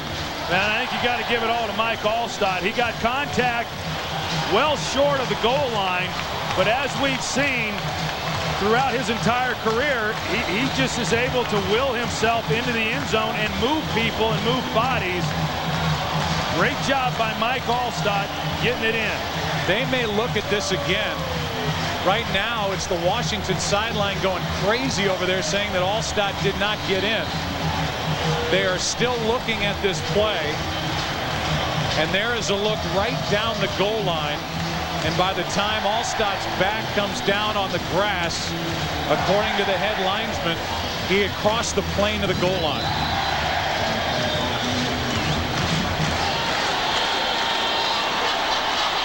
From what we understand from the officials, they are looking at it upstairs. But the kickoff team is out on the field for the Bucs. The kick return team is out there for the Redskins, and now the whistles. And we'll get the official word from Bill Vinovich that they're going to look at it again. A booth review to see if Alstott got it across for the 2 points. Well, it's just a heck of an effort by Mike Alstott. From what we've seen, it's going to be awfully difficult to determine whether or not Washington was able to keep him from crossing the goal line. There's the contact. We're reviewing the play to determine the 2-point conversion. It's good. You can see by the time Alstott's back hits the ground, he was up on a body for a moment, and then there was a little extra surge at the end. And by the time he is flat on his back on the ground, unless that elbow is down, the right elbow, I would say he broke the plane of the goal line. Well, and the other thing is you can't tell where the ball is once he's officially down. If he's on a body, then he's not down. And so it's not until he has an elbow or a knee on the ground is he considered down. But where is the ball when that happens? Meanwhile, don't make the mistake and think that this game is over. Well, that's just it. I mean, there's still 58 seconds left in this game, and Washington has 2 timeouts left. We look at the right elbow of Alstott, and it looks like it's down there. The question is, where's the football? Well, the ball's in his right hand. His elbow is short of the goal line when it hits the ground, and the ball cannot be further ahead than what his elbow is. So to me, the ball's not in. I mean, if you're saying his elbow was down before it crossed the goal line, and the ball it just can't happen that the ball's in front of the elbow, then the ball didn't cross the plane. After reviewing the play, the ruling on the field stands. Touchdown.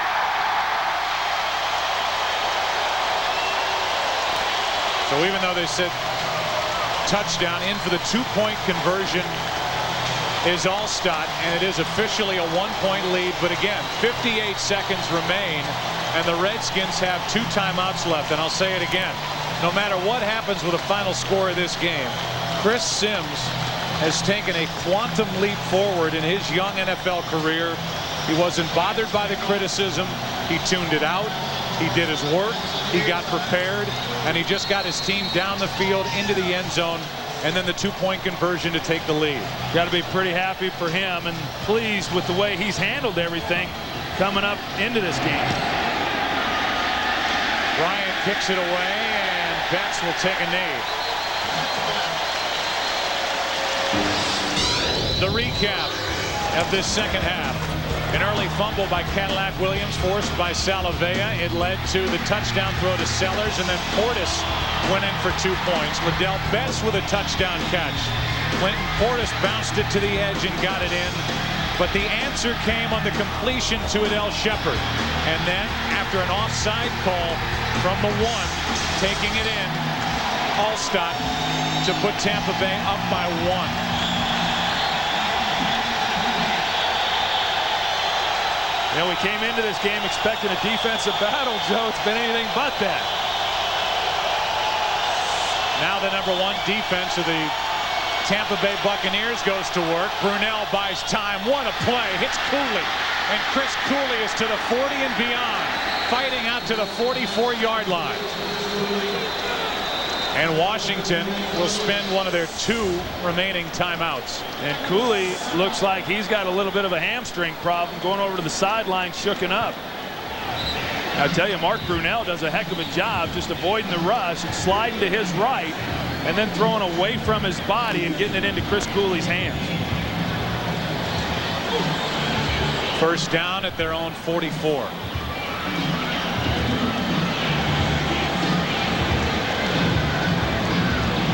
We welcome in another section of our audience. 46 seconds remain.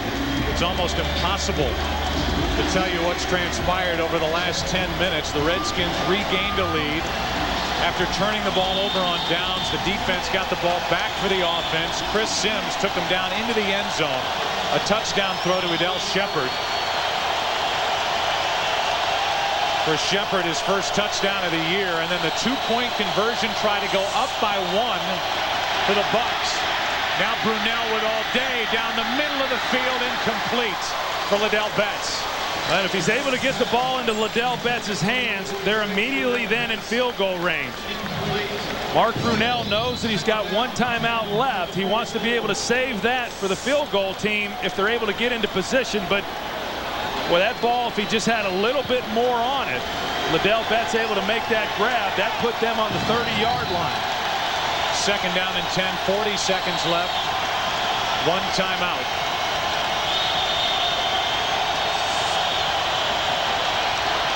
Pressure. Brunell throws it up. A lot of positioning for the ball, no flags, as Patton was back there with Brian Kelly. 34 seconds left, and it's 3rd and 10. Yeah, that time Tampa Bay, they decided to bring a little bit of pressure themselves and expose their defensive backs. David Patton one-on-one outside with Brian Kelly. Brian Kelly bit on the move a little bit, and if Mark Brunell was not throwing that ball off of his back foot and had gotten the ball in the field of play, Dave Patton might have been able to make the catch. 3rd down and 10.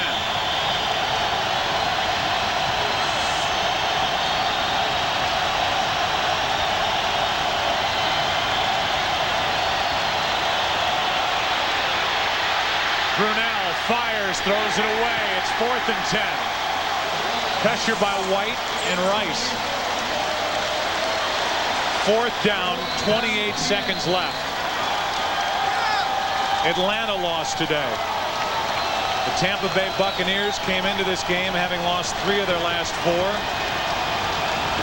At the moment, a record of 5 and 3. Carolina leads the way in the South at 7 and 2. Well, Simeon Rice and these defensive linemen should be able to get a pretty good jump. It's awfully loud here. It's going to be hard for these offensive linemen to hear the count.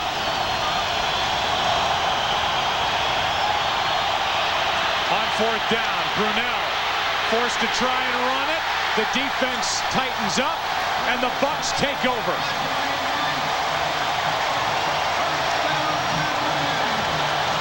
McFarland with pressure, and Chris Sims is 20 seconds away from an NFL victory, and he led this Tampa Bay team today. Well, he sure did, Joe. I mean, every pass that he threw was thrown with just such precision. He did a heck of a job leading his team, and Mark Brunell, trying to make something happen here on 4th down, thought that maybe he could run for it. Just couldn't find anybody open to try to throw it to. 36-35 Tampa Bay. And this will be a wonderful kneel down on the part of Chris Sims. What a feeling that must be to take his team down the field. 2-point conversion good by Alstott, who had a huge day. And it's a 1-point win for the Bucs. And the young quarterback grew up today. Yeah, and the other part of it, you mentioned Dick Vermeil going for 2 last week against the Raiders and pulling it off and winning the ball game, and we gave our kudos to him. I think we've got to do the same thing for John Gruden. A pretty gutsy call down there, and good execution by Mike Alstott getting it in. What a game. 36-35. We'll catch our breath.